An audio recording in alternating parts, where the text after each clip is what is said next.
On this account. I just started playing. This is my. I'm in like month 2, I think, or 3. I just started watching you. I feel Month like two? Okay. yeah, I feel like I have barely scratched the surface, especially with link skills, and leveling shit is like probably the most cancerous thing I've ever done in my life. By the way, I hate most of these classes so much. I'm For, never touching Phantom again. right, for Legion? Yeah. Yeah, I hate Phantom. I don't really know how Legion works still. Do I have to get it to a certain number or what? How does it work? Yeah, so for Legion, have you looked at the Legion command? Or like the links command, I guess? No, I didn't know we had one. Let me do that Yeah, now. I have that exclamation mark links.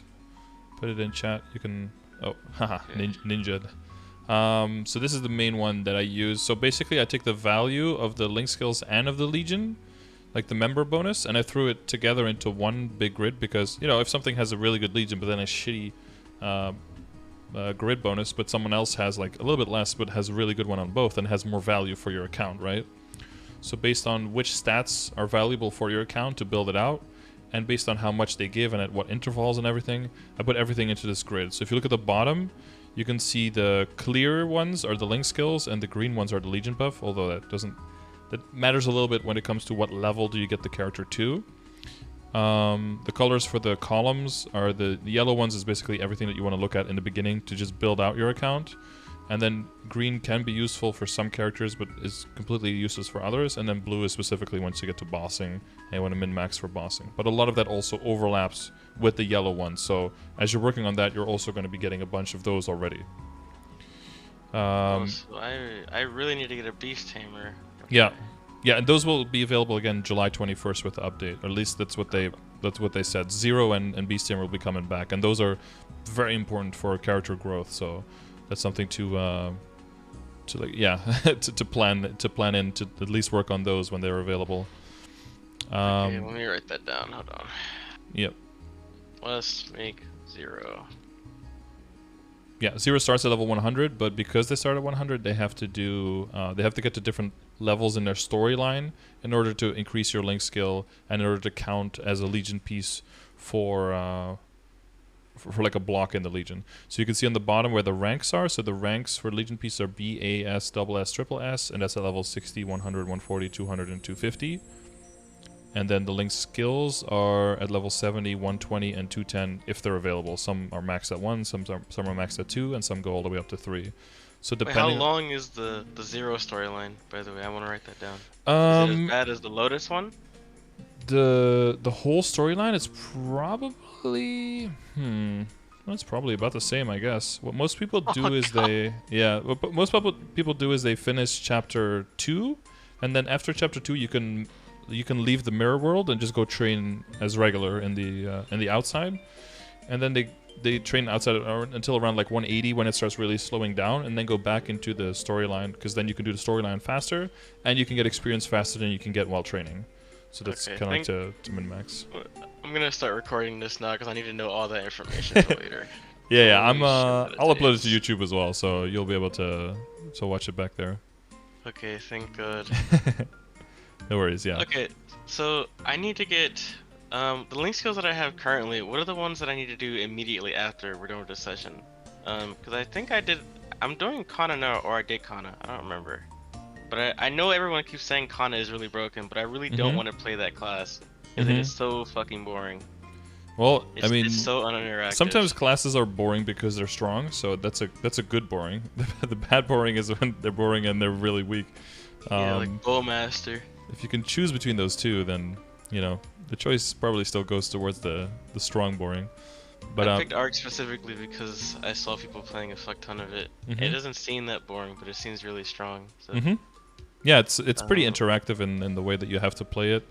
It gets easier the stronger you, like the more experience you have. Like once your muscle memory kicks in for all of it, you know, like looking at your keyboard or looking at your cooldowns, but you kind of just know when you can use what skill. Then it gets pretty fun, I think. And that you can like move around the map and kill at the same time. I like that combination. Not the like stand still and just put summons down and just kind of hold down a skill and everything dies around you. Like that's fun for a bit, terrible. but then I feel like it gets boring pretty quickly. It doesn't feel like you're playing the game, or it feels like anyone could be doing this. It doesn't seem like you have a hand in the success that's going on. It's just the game that's doing it. That's why I play it. Yeah. So you can see for the link skills, you can, if there's like a dash in between, that's like the level 1, the level 2, level 3. So that's level 70, 120, and 200. Yeah. Oh, you have to. Oh, so the level 70 doesn't. So it just unlocks it. And 120 is what gets to level 2. Yeah. Okay. Exactly. So you see 10% at level 70 for the Mercedes. That gives the link skill, and then at level 70 you will have unlocked the first one, the rank B as well, right? From Legion, because that's at level 60. So then you'll also have the 2% CDR, and then if you go to 100, you'll have the 3% CDR, and you'll still be at level 1 link skill. Then if you go to 140, you'll have the 4%, and then you'll also have the 15% experience from the from the level 120 level 2 link skill. And then the next big jump is all the way up to 200 for just 1% extra. So typically people get their characters to 140. That seems to be like the sweet spot. Yeah. So 140 unlocks level 2 link skill and Legion. Okay. Yep, and level S or rank S for the Legion block. And your Legion block gets one bigger as well for every rank. So then when you put it in the board, when you put it in the board, okay. 1, 2, 3, 4, 5. It's one block per level. So every single level, every single rank gives you more surface area coverage as well, which is important for your highest level characters. So you want to put in the board to make sure that they have more value to cover. There's a little bit of explanation as well on that, on the Legion release. I still found this to be one of the easiest ones when it got released. You can kind of see here. So depending on what class it is, you can see their pieces and how they change shapes, and those are the pieces that you put on the board eventually. So you can see the ranks on the left side. So it's level 60, 100, 140, 200, 250. And then based on what class they are, they'll like change shapes like that.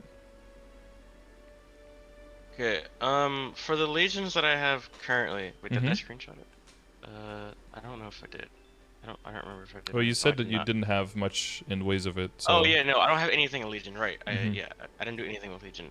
What should I be looking to do with Legion right now? Because I wanna, my first goal right now is obviously solo CRA. Cause I had to get, I needed a fuck ton of help doing CRA in the first place, and I died a couple times. Because Pierre is like the worst boss ever invented in the world. Could have been so better. Like what do I need to put into my Legion for Pierre specifically? That's that's kind of what I had as like a guide on like what to do, how to get to like 140 in a pretty efficient way without having to there's a few pieces of like older advice there, like with the familiars and stuff. That's kind of, and we'll get to familiars in a bit. But that is kind of how you can prep and how you can work on your Legion. Up to 140 is pretty straightforward. Once you want to push, and the idea is kind of that you just work by getting as many characters as possible, and just fill your entire account with just a bunch of level 60s basically, and then level 70s, and then into level 100s, and then before you know it, like just doing a little bit every day basically. Never, especially if you don't, like you already said, you don't really like leveling the other characters. There's definitely a part where it starts snowballing, you know, once you have enough buffs going, and once you have enough link skills going, and you can put them on the character, every next character is going to be just a little bit faster and a little bit better, and that's going to make it a whole lot more, well, maybe not more enjoyable, but less horrible, I guess. And once you get, usually you get to that point once you hit around like 3k Legion, because once you hit 3k, then you can put 5 extra characters on the board, and most of the characters on there will be rank S. They'll cover a lot of ground. You'll have plenty more level 2 link skills, and that's when characters start getting quite a bit stronger when you start leveling them. But yeah, what I personally do is just try to get them to 100, maybe divide it over 2 days, whatever. And then once they're at 100, just log in, do Zakum, log out, and I do that with a bunch of characters. And I find that that's a pretty efficient, low-effort way of just getting to 140, and you don't really have to learn how the character works and everything. You can just, press 2 buttons, kill the arms, and you're good, kind of thing. Okay. So I need to write that down as well. Yeah. So the general order is what I have here. Is to get all the characters in. I need to make every single character then. Is what you're saying with Legion? It kind of depends. So for Legion, the highest 40 highest levels on your account matter, and at this point we are almost at 50 classes, so you technically don't need all of them.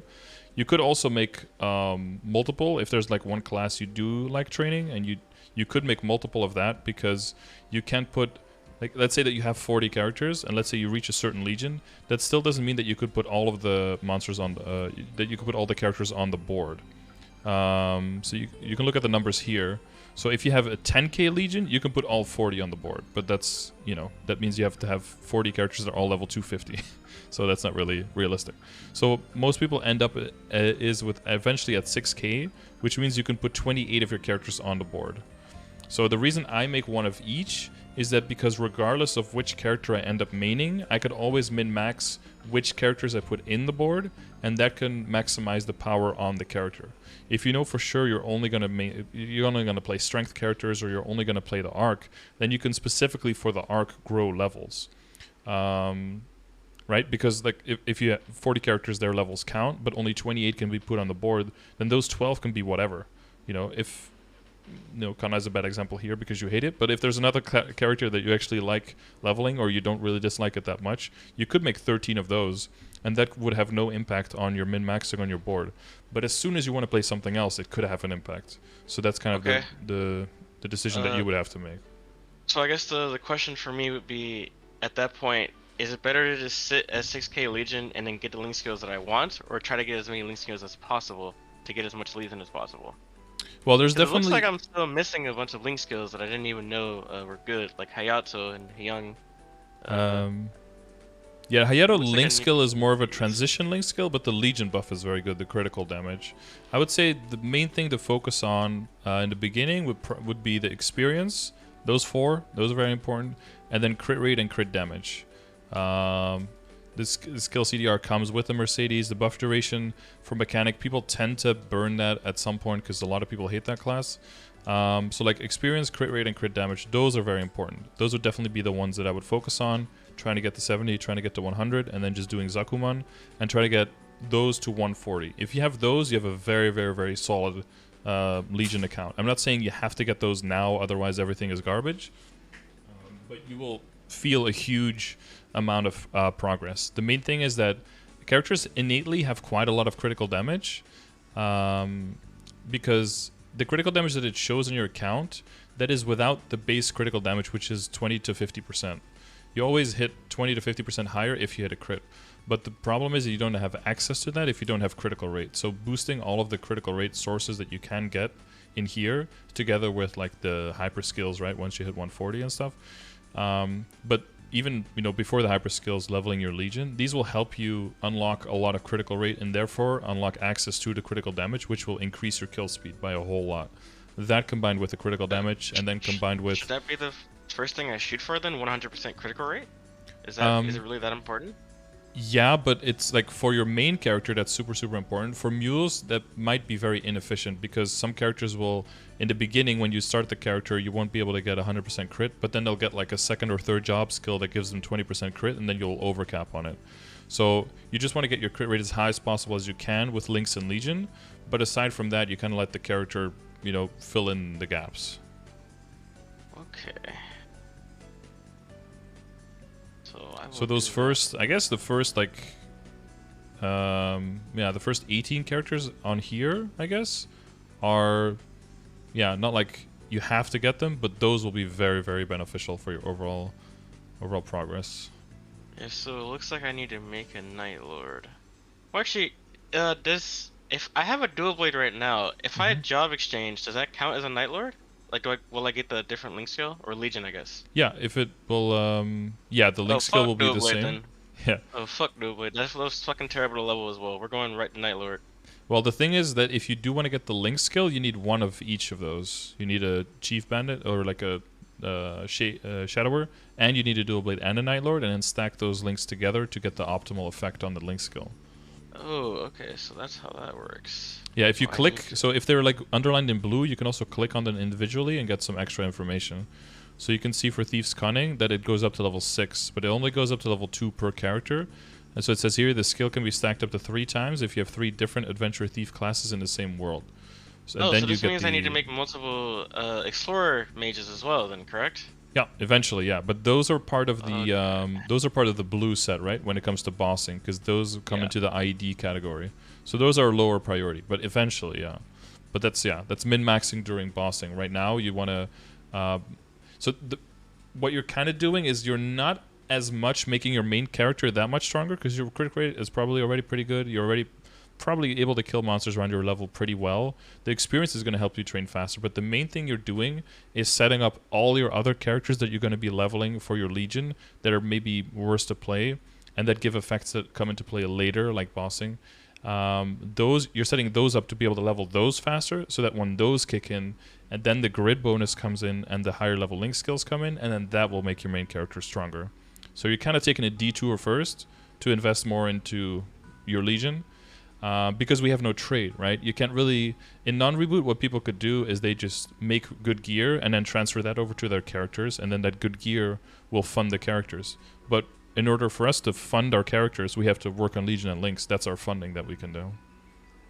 It really doesn't make any sense to me why you're not able to trade CRA gear between account, but whatever, man. I'll just do the damn Legion. Okay.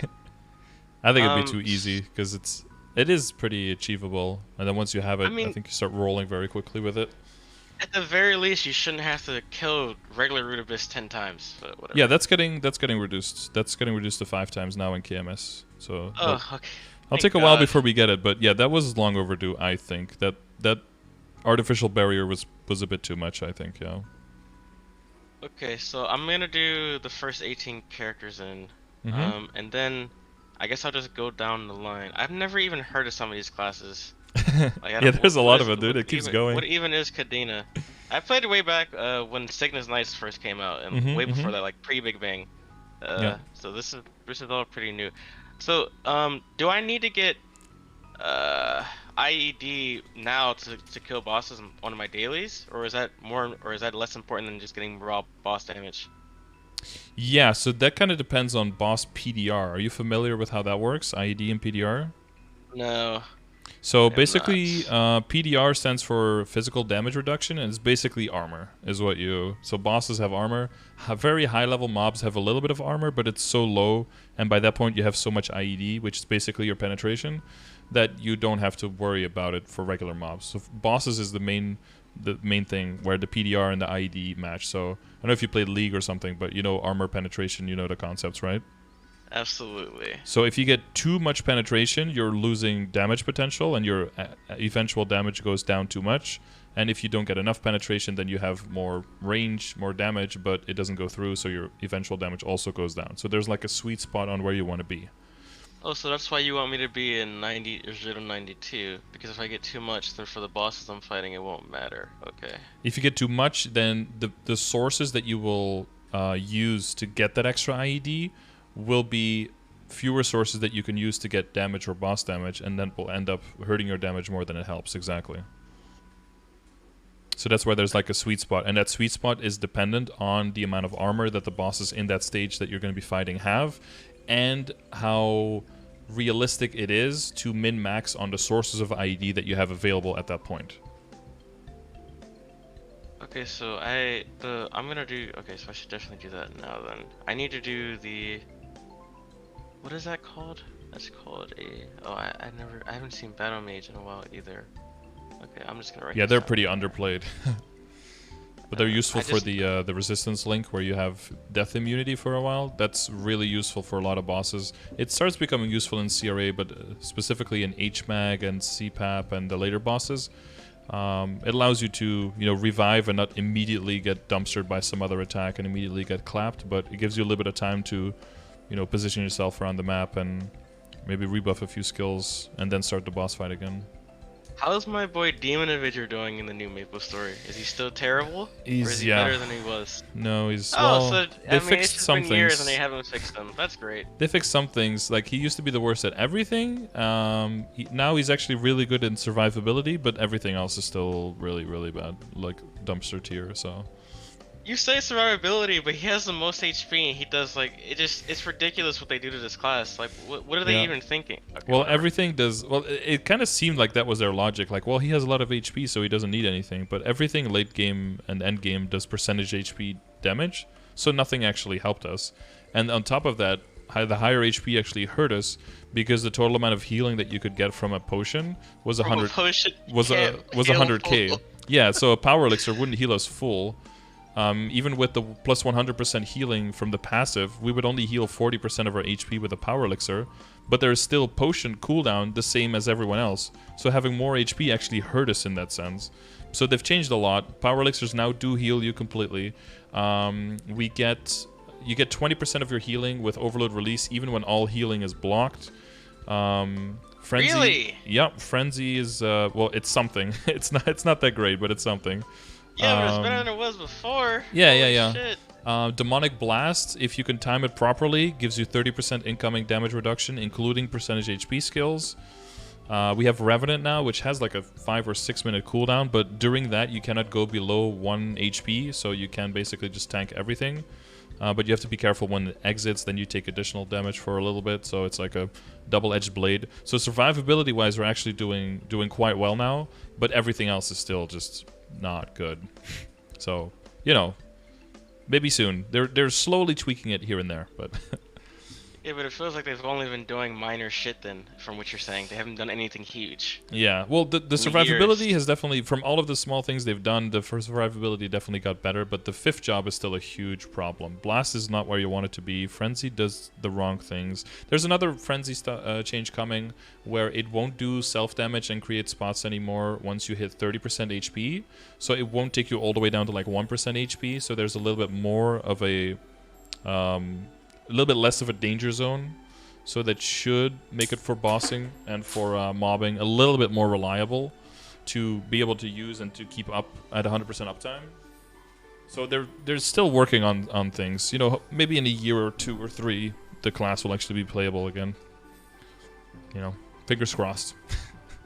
So I'm at the mid game right now, and you're talking about the progression grid, right? Yeah, let me look at my Star Force. I'm at 156. Okay, so that's fine. How exactly do flames work? Because I remember I played back with the scrolling, with the actual scrolling. I don't really know how that works whatsoever. It seems really tedious though. I really hope it's not. Flames is like an all or nothing kind of thing. Like either you get a good flame and then you hold on to it, or you get a garbage flame and then you roll over it, or you get a somewhat decent flame and then you have to decide, do you keep it for a while? I made a video on it, like how can you tell if a flame is good or bad. It calls back to this. It basically talks about the concept of flame score. I mean, I guess I can run down the video pretty like really quickly, and then you can have the concepts more in detail explained in the video if you watch it later. Okay. But essentially, there's like a certain balance between all the stats that you have in a certain stage of the game. And that's kind of shown here in the progression grid as well, right? You're not expecting to have like 600% total stat when you're in early game, right? So percentage stat is considered very valuable early on because you don't have too much access to it. But then in endgame... Wait, is range all percentage stat now? Does that matter more than your range? Because I remember in the days, or back then, your range was like, I used to hit max back in the day. Yeah, that was the be-all, end-all. That was my range. Yeah, you just compare your range, yeah. So I'm gonna range... assume it doesn't work like that anymore. Well, that's kind of why I made this progression grid, because, and that goes into another video that I made on why range doesn't matter at all and why range is kind of a big lie now, and that kind of explains the progression grid as well, is because range has too many things not in it that determine how much damage you will actually output to such an extent. Well, so some things, so like stat is taken into account, attack is taken into account, but a lot of sources of final damage and also boss damage and IED that we go into, and that's why for IED here I talk about functional IED and functional damage, is because your stat window looks at, if I use any skill and hit any target, this is how much damage I'm going to put out, this is how much IED I'm going to put out, this is how much crit rate damage, etc. But it does not take into account skill specific buffs or target debuffs. It doesn't take any of those into account. But if you have 100% uptime on those, you have to calculate that in, otherwise you're comparing apples and oranges, right? So in the later areas, and you're in that area now, you're in 5th job, you have arcane power and you have your node stones that give final damage to skills. Those things are skill specific, so you can't take those into account at all. And someone who has a lot of final damage in their kit people will refer to them as having like inflated range, although that's less and less the case, thank God. And when you don't have any final damage, people will talk about deflated range. But basically what that is kind of an excuse on trying to compare ranges still, but you just can't compare ranges anymore. Someone with 3 times your range could be doing less damage than you. For example, if they don't meet the IED threshold for a certain boss and you do, your actual damage on the boss is just going to be way higher than them, even if their range is triple yours, even if they're the same class. That's crazy. Yeah. So how do you increase your final damage? So when people talk about final damage, there's like 2 concepts that fall under that. There is the actual stat in the game called final damage, and like 99% of all of the final damage in the game just comes from the character's kit. Some characters just have a lot of it, some characters just don't. And that's just what it is. And then, well, not 99%, but like when it comes to the visual final damage, the actual final damage that you output, that's what comes from the node stones, from the levels of your boost nodes. So that's why that one's very important here. And that's why the levels of the boost nodes are specifically mentioned here, that you want to get them very high. And is arcane power. When you're in an arcane power area, how much arcane power you have, depending on the requirement of the map, is going to give you either a penalty or a buff to your final damage. And because both of these do not get shown in your stat window and in your range, because they can't, right? The arcane power is on hit, and the node stones is skill specific, so your stat window can't show them, because it would be lying otherwise if you use a different skill or hit a different target, right? So it has to, and in that there's kind of a flaw, and that's why in KMS they've also been working on the stat window to update it and to bring it into the future and to make the numbers on it mean more. So they've added like extra decimal points to IED to make that more reflective of the truth. They've added, I think, drop rate and meso-obtain now finally as well, and buff duration to the stat window to show that kind of buff that people are on. So they are working on making that more up to date, but it's definitely been falling behind many, many years. What was the original question? Oh yeah, the final damage. Yeah, so the final damage that you can focus on comes from leveling your boost nodes for your skills that you're using and leveling up your arcane power. Those are the most important ones. And the so other how ones, exactly does the V matrix work exactly? So I get a skill, and then I just level it up, and then it's better, or what? Can you show me? I'm not exactly sure how it works. Yeah, so you have boost nodes, skill nodes, and special nodes, right? So you have the gray ones, the blue ones, and then the purple ones. You might have gotten a purple every now and then. And you can see in the bottom as well, skill node, boost node, special node, they have like different tabs as well, so you can find them more quickly. Yeah. So the skill nodes enable a new skill that you don't have yet, and then you can use that one. And the boost node takes existing skills that you have, but increases the damage output on them. So it's all about trying to find a combination of the two. Like getting this new skill, does that give you more kill potential and does that help you more? Or does boosting an existing skill that does a lot of damage that you have typically with lower cooldowns or with no cooldown whatsoever that you can spam, is that going to increase your damage more? So if you have a boost node at a very low level, it's very unlikely that that's going to be more efficient to you than a skill node. Like having a completely new skill with like a giant map effect. You've probably pressed Abyssal Recall before and just see everything die continuously. Like getting... and every one level, in general, every one level for boost nodes give you 2% more final damage on that skill per level. Like if you can choose between 2% more damage on one of your skills, or you can have Abyssal Recall every 3 minutes or whatever it is, like Abyssal Recall is way more, like adds way more damage to you, right? But when the boost nodes get to a certain level, and when you level up on your character and every 5 levels you get access to an extra slot, at that point the value of like which nodes do you put in, that starts kind of shifting. And the added value is that your boost nodes, well, your boost, every node can get up to level 25 except for the special nodes. Those can't level, but the other ones can all go up to level 25. And like you've seen, you've leveled up the node slots as well. They can be in a level 5 slot, essentially making them level 30. So a skill node can go up to level 30, but a skill that gets boosted by boost nodes can go up to level 60. So ideally you want to put a skill in 2 different boost nodes, level both of those up to 25 into level 5 slots to get a total level 60 boost. And at 2% per level, gives you 120% final damage per skill whenever you use it. So you're almost doing like 2.5 times your damage, like 220% of your base damage. And that's final. So that takes whatever number, taking all the calculations, takes whatever number that is, multiplies it by 2.2, and that's what it puts out as damage. So when you're Okay, mobbing so specifically, that's going to be really, really, really important. I Yeah. need to know what are so I'm gonna assume you already have it, but can I have the command for which 3 nodes I need to have then, or Mm-hmm. for the skills? Yeah. So Where's that at? that's under it's under a bunch of commands that all link to it, but I think I believe exclamation mark nodes links to it. vmatrix is definitely one. I think trinodes. I think all of that links to it. That links to like the setup of boost nodes that you would want on any class.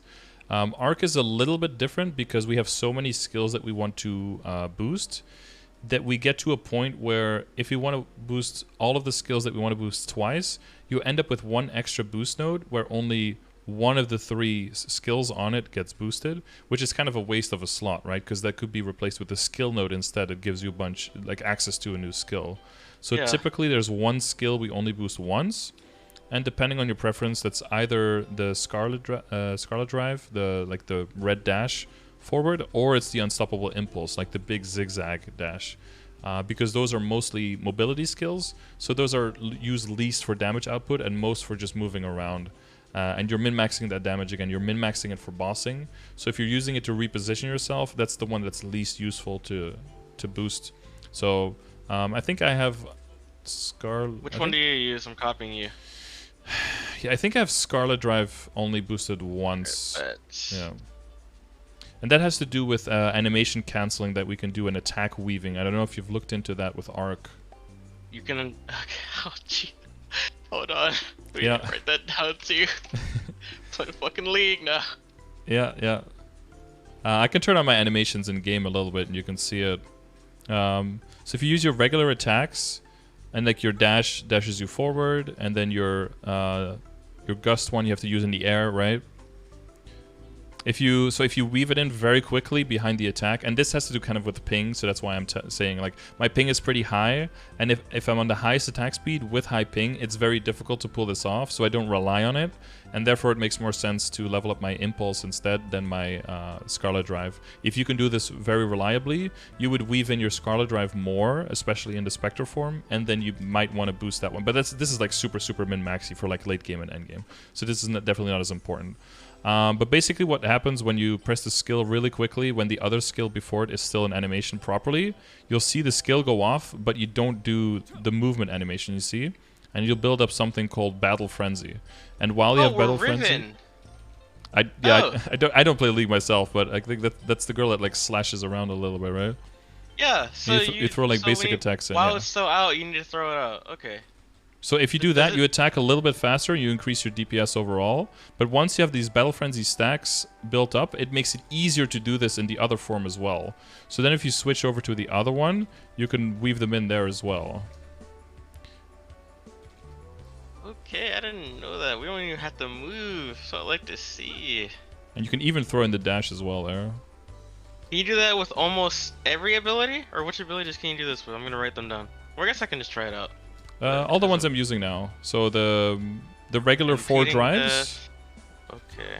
And except the basic. So if you're in Spectre form, the basic one doesn't change. So you can't use that one. That skill can't be used in Spectre form. And you could also throw in Unstoppable Instinct or Tenacious Instinct, I guess, when it changes, if you want to. So you see, like, okay, perfect. Yeah. So you use the basic charge to wave the other things down when you're in Flora. And you use Unstoppable Dream, because that one doesn't have cooldown, you see? Like, you can spam that one in Spectre. That's why that's our main attack that we want to boost. And then you can use that one to weave in the other things while you're in Spectre form. Okay. So that's why those are also the most important skills. So, Basic Drive, and then Unstoppable Dream. I think that's what it's called, right? Or Endless Dream. And Impending Death. Those 3 are like definitely the most important to look for first in boost nodes. Wait, do I have a boost node that has all 3 of those? I don't think I do. It's possible. Well, I can't see all of them because I can see your second screen. That's all of them. I've opened a lot of nodes. Well, you have a second page, I can see, because on the bottom you see like the little white spot. Oh yeah. It says there's The a other second ones page. don't. Wait, actually, hold on. I don't think I have any on the other screen though. Oh no, any that are these three. Mm-hmm. I don't think so. Yeah, so there's a lot of possible combinations. So in the beginning, you just open up nodes and you look for the combination, and when you find a combination, you can level them up by just right-clicking. You got to go to one of those node master guys, right? And then you right-click, and then you click enhance, and then every other skill that has the same first shown skill, like if you hover over it, whatever skill it has the first icon on it in the description, that one can be used to level up another skill that has the same first skill. Whatever the second and the third one is doesn't matter, but it's important that that first one is the same skill. So basically what you do is if you get any boost node with a skill, but on Arc that almost doesn't exist, but if you get any boost node with a skill that you never want to level ever, you're just not using it, it's not in the V-Matrix tab, you can immediately extract it and then have the shards to make nodes with later if you want to. Or in your case, you can also make node stones directly. That could be more efficient in the beginning. If you're looking for a lot of skill nodes and a lot of different boost nodes, you can also make stones, the actual node stones, like the same ones you get from mobs, with the shards, and that can be a bit more efficient, because they're only 35 shards each. It's really cheap. Oh, can you? Oh, so you can make the singular ones, but not the trios. You have to open node stones to get trios. You can make trios, but those and that will like specify what is the first skill, but the other two will be random. But those will cost 70, so that costs double of a regular one. And then if you want to craft a skill node, those will cost 200. No, 100. Fucking 100. No, 140. 140 each, and the special nodes are 250 to craft. Dude, you need so many fucking nodes. Should I buy more node spots? So you could early on, but only if you have like a very useful skill to put in there. So with your current setup, the Goddess Blessing on level 1 is kind of weak. So in your current setup, I would use Speed Infusion instead of the Goddess, and I would use Holy Symbol instead of Decent Advanced Blessing, and that's the setup that you can use for now. Because like I said, like low-level boost nodes, like level 1 or level 2, those are not going to beat any kind of skill node that you can access right now. So that's fine. Once your skill nodes get like level 7, level 8 or something, then we can start talking about maybe replacing some other skills with them. Maybe, I don't know. That one's still probably useful. But your fifth job skills as Arc are like immediately all useful in both mobbing and bossing. So there's no real need to really go too hard on boost nodes early. But you do want to get them, of course, right? Because that's the more static damage, and they're going to represent a big part of your damage when you're bursting, versus the other ones. Out of the boost nodes I have right now, which one of these do you think I should slot in to boost the skills? Right now, none of them. So I would put decent speed infusion in, so you can hit max attack speed with the green pot, and the Holy Symbol because it gives you drop rate as well as extra experience to train. And the next one you want to throw in would probably be another skill node, would be the loaded dice. What is that? So pirates. I remember that. That's kind of near, right? Yeah, pirates have a dice skill themselves, like the explorer ones, but all pirates get a 5th job skill for it as well. And when you equip it, you get both the dice roll skill and the loaded dice skill. So you can basically just roll loaded dice, and you can, which means you choose which number you'll get when you dice roll, and then after that you dice roll. And it's really good because you can use it for crit rate in the beginning if you need to get to 100%. You can get a 20% crit roll on roll number 4. If you're damaging on bosses, because you have 100% crit, you can roll 20% damage. And you can also roll number 6 if you want to on training, if you have enough crit rate and you can kill the monsters reliably for extra experience. And the passive effect of the loaded dice skill node itself is also a little bit extra weapon attack. So it's a really powerful tool in progressing through the game. Okay, I should have came to you sooner. Holy shit. Yeah, Decent Advanced Blessing is, I just slotted that in right now on my level 270 slot. So that's kind of like the priority of that skill. Oh, it's garbage. Okay, great. Well, it's not garbage, but just like everything else is better. You want to have like 5 more boost nodes, right? You want to have conversion overdrive, regular overdrive, the other one I just mentioned. Geez, I don't even know. Oh yeah, at level 235 you get the True Reckoned Reflection from Will. Like this is what my matrix looks like. So you have those 5 boost nodes. And then you have the four big skills here. Then you have loaded dice, Grandest Blessing, overdrive, and conversion overdrive. Those are just extra bursting skills, quite a lot. then True Ragnar Reflection, then all the decent skills, and then I have on my second page, like here I have Decent Advanced Blessing. I wasn't even playing the game before level 200 is basically what you're telling me.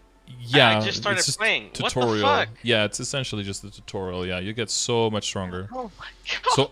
So you can, and then if you check here in the actual window, then you can see what all the skills do and how long they last, right? You can get a better overview.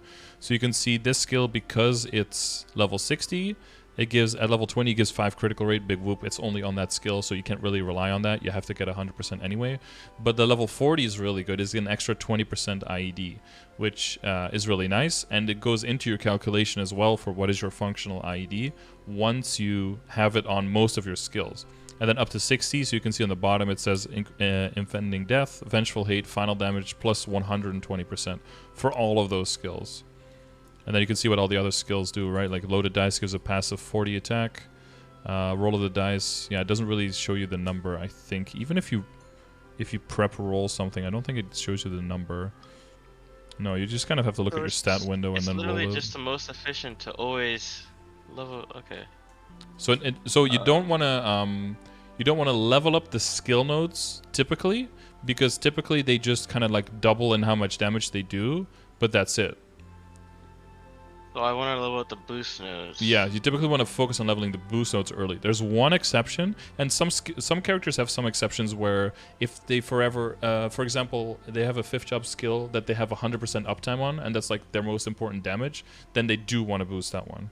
One very important skill for us is Infinity Spell. Because Infinity. It's like the red wings with like a little bit of yellow in the middle. Oh, the shit that's never up. Yeah. Yeah. That has like a because 6-minute fucking cooldown or something. 4-minute cooldown, but it increases in uptime as you level it. So it goes up to 100-second duration, which is actually really long, and it makes it so that both in Flora and in Spectre form, I don't know if you like know what all the skills do. I guess we can go over it really quickly, because if you just got 5th job. I think I'm like level 2. I haven't read everything. I usually, I mean, you didn't used to, but yeah. I guess now I should. Well, yeah, and there's walls of text to read as well, which is a little bit demotivating sometimes. So, so Abyssal Recall, you just like hang in the air, you're immune, and then you just damage everything. Big explosion at the end. So that's the important part, is you want to get the big explosion at the end to hit. That's the most important part. Oh, we're invincible during this as well. Yeah, you're just basically removed from the dimension for a bit, and you're just chilling. Is this our only iframe? No, we have another one, the 3rd job skill called Impending Death. Okay. You know the one where like the monster creeps from the ground and like hits the whole map?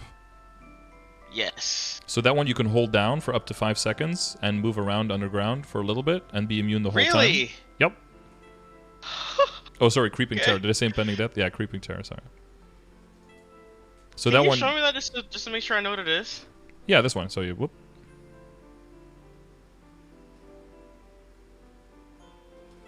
Boom. You take a little bit of self-damage, but you can be up to 5 seconds. You can be immune. You can use it shorter as well. Okay. You can use, like, when you're mobbing, you just tap it to hit the whole map. And if you're bossing, you can use it to reposition or to, you know, to wait out the inevitable death that's going to destroy you. And there's a hyper skill to, there's a hyper skill you want to level for that one. Yeah, but, can you tell me the hyper skills that I should get as well? Yeah. I'm going to ask about that. Yeah, so the important ones are the enhanced spectra, so just so you can be in spectra more. That's like Did not have that on, so let's put that on. That's a good one. Okay. And then Swift Creeping Terror, love that one. 20% reduction on that skill I just showed you. Means for mobbing you can tap it more, and for bossing you just have more access to an iframe. So that's a double win. I did have do you have the knockback one on? Yeah, if you're tryhard, you can switch between this one and between Incredibly Tenacious Instinct, and use one for bossing and the other one for mobbing. But I tend to, like, my rotations on my maps are fine with just 2 Tenacious Instinct, so I just keep the Enhanced Spectra state on for the knockdown resistance. That's a very, very useful for all boss fights ever, by the way. Like, everyone's complaining about getting knocked around, and you're just like, what? Yeah, I'm not leveling him all so shit, yeah. I'm not doing that. Well, not for a while anyway. That's 2 different things, right? So there's knock down and then there's knock back. So knock back is if you...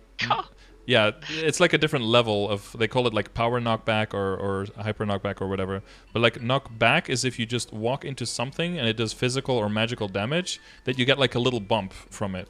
That's what you can avoid with knockback resistance, and that's in your stat window as well.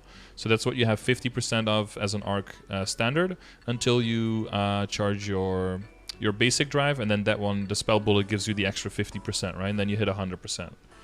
So that's like if you walk into a boss or something, it doesn't like knock you back just from it hitting you. But the knockdown is if when they use magic spells that are supposed to like knock you across the map, then that stops you from getting knocked down. So that's like when Lotus pushes you, when I think in CRA... In CRA they don't do it, I don't think. But there's some bosses, H-Mag, I don't know if you tried Hard Magnus. That one has like a blue sweeping attack that knocks you back. You can just tank that. You could just stay in the blue area.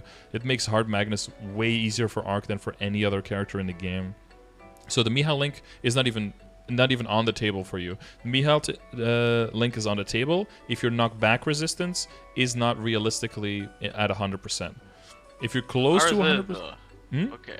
Yeah, so we can... Ours is though, correct? Yeah, yes. Ours is, and we're in Spectra half the time, and then we have knockdown, so we don't even give a fuck about knockback, because we're just not even getting knocked down. But then, you know, just to humor you a bit more, there are also bosses who ignore all of that, and they still knock you around, like Ursus, where even if you're knockdown resistant, you're still going to get slapped around the map, so... Yeah, do always... I need to do Ursus every single day? Is that really important? Yeah, that's good static income. That gets to about 100 mil a day. You can do 3 runs. And like in the long term, yeah, 3 runs a day. That's good static income. That, and if you have time, Maple Tour, you can do. What is Maple Tour? I keep hearing people telling me this, and I haven't done any research on it. What is Maple Tour? You can do 2 free runs a day. It's like the Maple News Network, the MNN. I don't know if you've seen that, or a quick move through the Dimensional Mirror. You can find it as well. Maple Tour. Basically, you're just going here, and it's kind of like Monster Park. You've done that before, right? Yes. You just go through the map, kill the monsters, go to the next one. But MNN Maple Tour kind of like holds on to your money until the end of the week and then pays it all out in full. And if you wait the whole week, you get double the amount. So you kind of want to wait on that. How much money do you get per week doing that? So it depends on how many runs you do, but there's 2 free runs a day. The extra runs cost Maple points, so people don't tend to do that very much because it's like pay to win. So just the base amount, that would be 14, or is it a work week? Yeah, 7 days. It just pays out 7 days after you started, just like a running week, a rolling week, whatever it is. So how much is the base amount for 14? I think it's 300 mil a week. I think you get like a little bit over 20. So it's about a bill with Ursus and Maple Tour together. It's about a bill a week. 2 times. Okay. Vellum Breath is knockdown on CRA. Yeah, but that still sucks you. You don't stand still on that because it's like a suck effect different from a pull of... I don't know. This game is fucking weird. Yeah, for static income, that's very good. Another way to like give you a little bit more income is extracting. I don't know if you've used that. What is extracting? So if you have equips, you can extract them, and then you can get some items from them, and then those items can be worth more than just NPCing the gear, so you can end up just making more money. And you will end up making more money on average if you regularly extract your stuff. How do you extract exactly? Do you know what professions are? God. Okay. We're touching on a few subjects here with this. Yeah, alright, man. What profession do I need to do? Okay, have you heard of Ardent Mill before?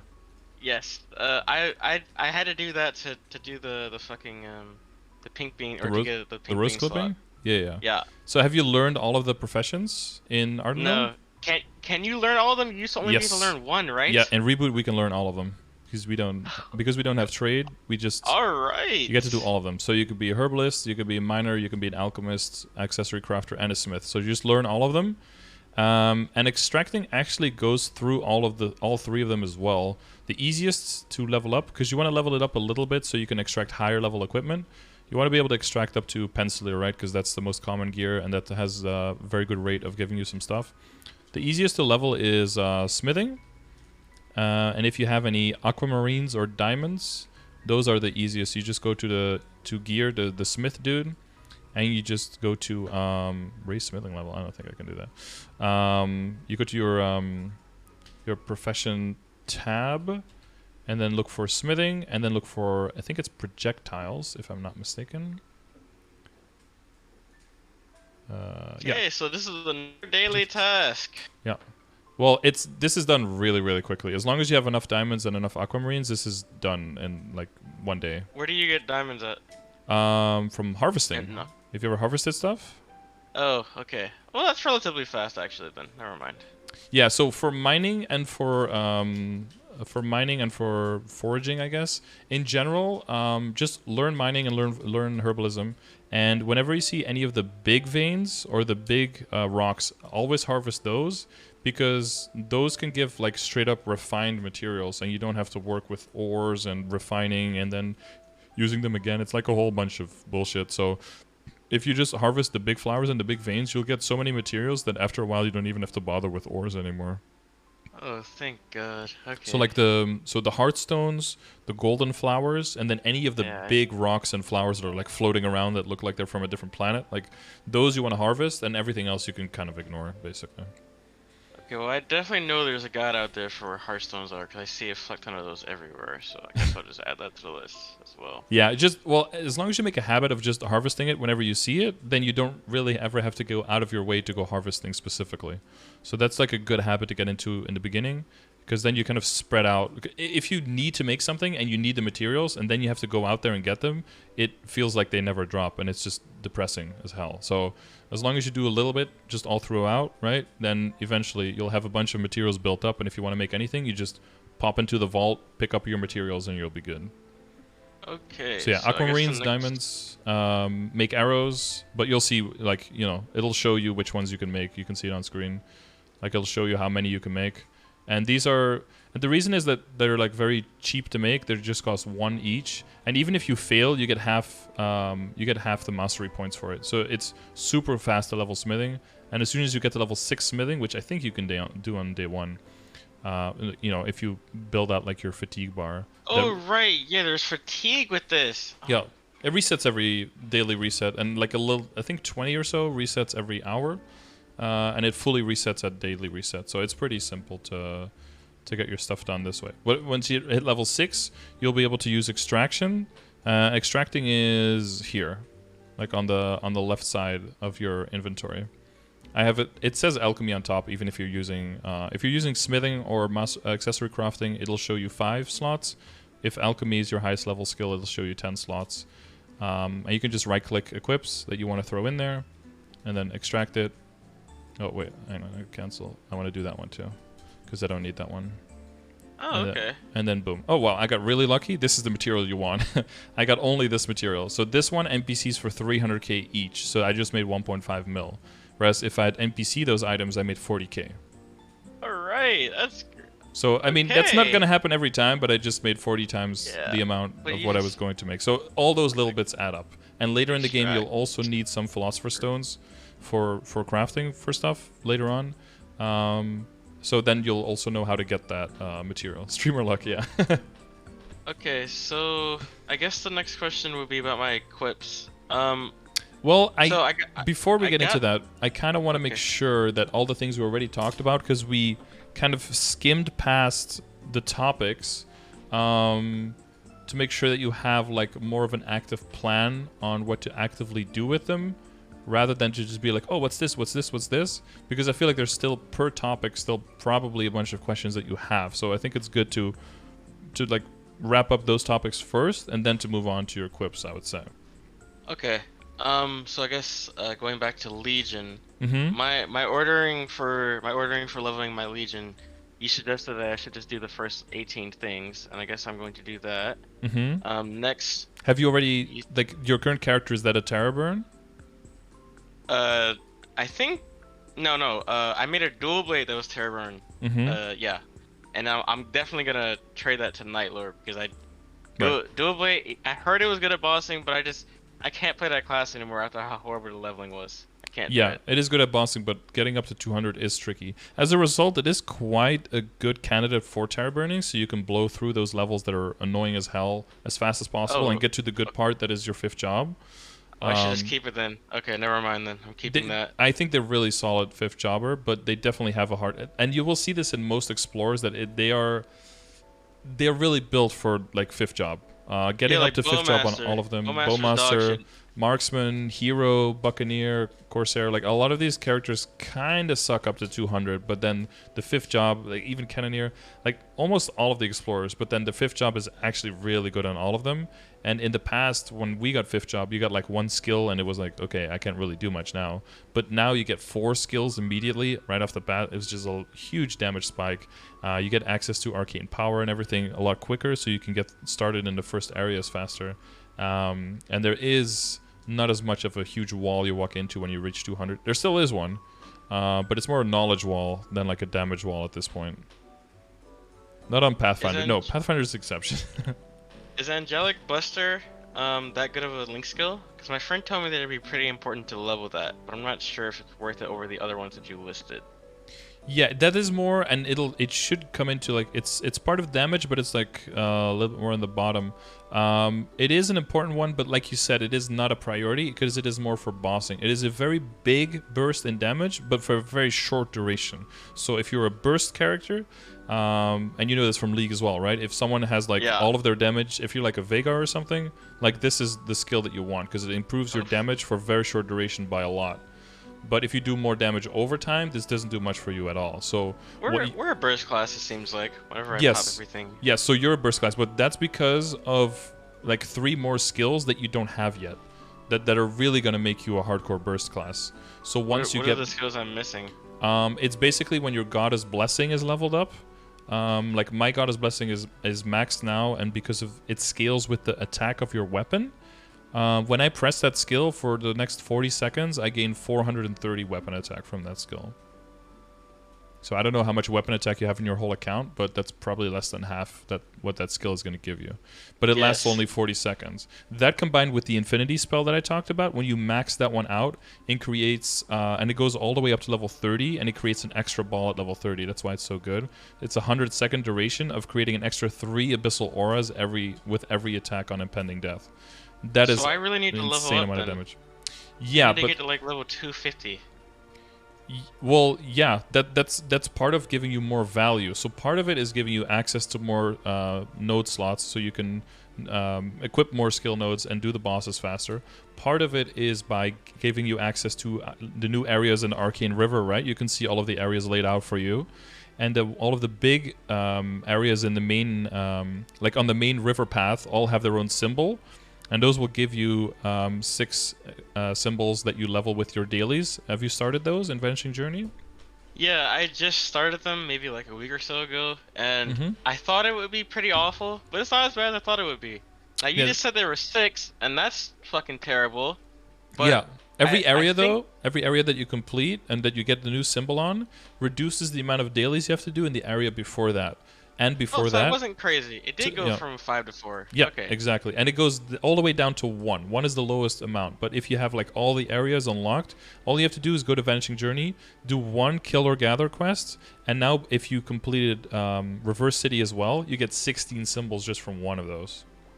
So the efficiency on the earlier ones goes up really a lot. So if you so there's 2. We can go over the dailies really quickly. So there's 2 dailies in every area of the big 6, except for Morass and Asphar. They only have 1. So the other ones all have 2. Vanishing Journey doubles up on the daily kill and gather quests rewards if you completed the Reverse City storyline. So if you haven't done that yet, that's a good thing to do. And Choo Choo, do that now. Okay. Yeah, if you complete it, you get 20 symbols, a weird attack, a weird hat, and it's also a really good area to train at. What level were you actually? We haven't even talked about that. I am, I think, level 211. Right. Okay, yeah. And then Choo Choo kind of has the same deal with Yum Yum Island. Yum Yum Island also has its own storyline at 215, and then also gets you symbols and some weird things at the end. And that also doubles the amount of symbols you get from the kill quests in Choo Choo Island. So that helps you speed up those symbols a lot. But yeah, so Vanishing Journey, 2 dailies, like the Urda Spectrum and the regular kill, right? You've done both of those? Yes. And then Choo Choo has the Hard Mudo and the kill quests. I don't know if you've done both of those. Hungry Mudo is pretty difficult in the beginning. If you're just How the hell do I get to Choo Choo Island? Oh yeah, so in Vanishing Journey there is a oh, you haven't gotten to the area yet. So you remember all the way at the end of the storyline where you got your symbol? Oh, you have to fall down the waterfall. Yeah, Okay. you just jump in, yeah, because they're all connected through the water, right? Like that's the whole theme. So whenever you're going to the next area, just remember where did I last leave off? Where's the water? Jump into the water, and that's how you get to the next one, basically. Okay. So you get your new let's do symbol immediately, 30 arcane power, and 300 stat. And that's another thing, right? That's going to give you a lot of damage, not just because of the final damage of the maps, because of the arcane power difference, but also the amount of stat you get from it. Because you see, mine are maxed, right, at level 20. Yeah. But all of that stat together is 13,200 strength just from these symbols. Okay. Look, This this is doesn't get really multiplied by great stat. This down. is like a final buff, but it's a lot. Let me see. There was something else I wanted to ask about before we went to equips. What was it? Oh, it was flames. So, the flame. Well, I guess that's a part of equips. I don't need to worry about that. Yeah, so we could circle back to it. So But we were on Dailies. Legion. We were on Legion and Lynx. Do you feel like Legion and Lynx is all pretty clear? Or do you still have Yeah. questions on So that? now it makes sense. Oh, I need to ask about hyperstats too because I Yeah. had some in, but I put it. Yeah. I put most of it in bonus experience. So I'm gonna assume I shouldn't be doing that now. So what should I be putting my hyperstats into? Right, that'll be like a little bit of a combination of everything that we have. The main thing, what do you think after what we talked about? What do you think is the most important thing in hyperstats? Critical rate and critical damage and IED. Right. Because I need to get 100% pretty fucking badly now. It looks like. Yeah. It's pretty important. Those are pretty much the important one. Critical damage is like lesser important. There's importance there, right? Because if you don't have 100% critical rate, your critical damage isn't applying all the time. So there's lower efficiency on critical damage if your critical rate isn't on point. So critical rate first, because that's the baseline of your damage when you're mobbing and when you're bossing, when you have it at 100% uptime. And remember, we have the Scarlet Drive buff at 100% uptime, right? That gives us another 20%. So when it comes to your skill window, if you have decent sharp eyes, that's also 10% on 100% uptime. So in your skill window, when you're unbuffed, if you see 70% there, then you're good. Because then sharp eyes goes up to 80, Scarlet Drive goes up to 100, you're always good. Okay, so I just need to get 70. So I don't even need that much more. Okay, great. No. I only need 18%. And how much is in your hyperstats right now on critical rate? Maybe like 3. Maybe. Like level 3? If that. Yeah, level 3. Yeah, so it's Okay. going to be a combination of things, right? When you work on your Legion and your Lynx, maybe you get a Lynx skill that gives you critical rate.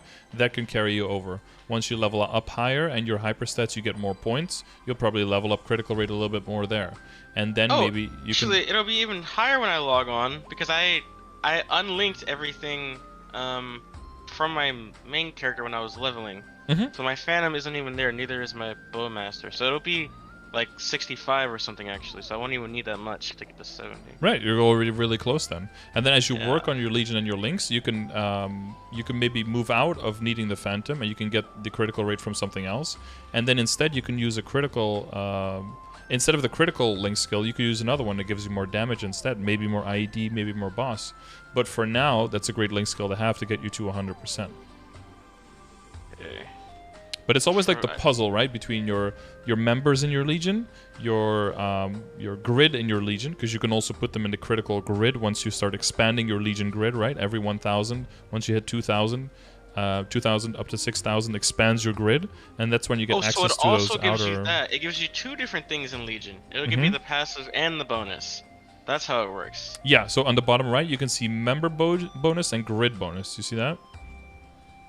Ah. So okay. member bonus is which class do you put in, and that you can only get one time per class. You can't put like 20 Hayatos in there and give yourself 100% critical damage. That's not how it works. It's only one time per class there. And then grid bonus is where did you put the character in the board, and how much does that represent? And therefore it's important like to get the size of the piece bigger. And for member bonus, the size of the piece also means a bigger amount of stats. So you see my Legion, like this is what every single character gets when I log into it. Gets all of this shit like at level 1. So then I log into like I think was it a Mihail or something, was hitting like 8.5 crits on my basic attack on level 1. It gets just the because member of- bonuses and the grid bonuses? Yep, everything together. What the fuck? And the link skills. Okay. That's why a new character, right? And that's why I said the snowballing thing. Once you get to 3k, You get access to 2 external grids. That's when the critical rate comes into play and just gives you 100% on a new character. The critical damage all starts coming in. And that's when, and this goes back to the Legion screen here. That's when you get to 3K, and you see every level you get to put 1 extra character in. But every level past a multiple of 2.5K, you get to put 5 extra characters in instead of 1. And that's when you start covering way more area. So that's why 3K, 5.5K goes from 22 to 27. And that's why 8K is considered like the end game and the ultimate goal, because then you can get to go from 31 to 36. And all of these characters will be double S rank. We'll be covering 4 each of them. So then you get 20 extra surface covered, which is like half of one of those outside grids extra. So has anyone done the math on how many level 200s I need to get to 6,000? That's probably what I was shooting for first. Well, the short end would be 30, right? 6,000 divided by 200 is 30. But it's easier to get a bunch of 140s. That'll be a lot faster. You'll have a few characters over 200 that will get you there a bit faster. But in general, for 6K, what you'll get is you'll just try to make 40 level 140s. Is essentially what you do. And well, then, yeah. All right. Let me see. Write that down. Quick maths. I need to get that as well then. So I need to. So the main thing is to not try to do. Yeah. So you're doing everything at once, but you're doing a little bit of everything at once. So you want to make sure that you don't start off with a certain balance. Like, you know, you have this X amount of hours a day, and start saying like, okay, I'm gonna work on Legion an hour a day. I don't know how where your life is. I don't know what kind of time you have available, but do like a little bit of Legion a day. Do a little bit of just progress a day, like dailies. Unlocking bosses and like Ursus and... I'm a computer science student. I don't have a life anymore. Yeah, okay. Yeah. Like Ursus and... NCS. We program all day.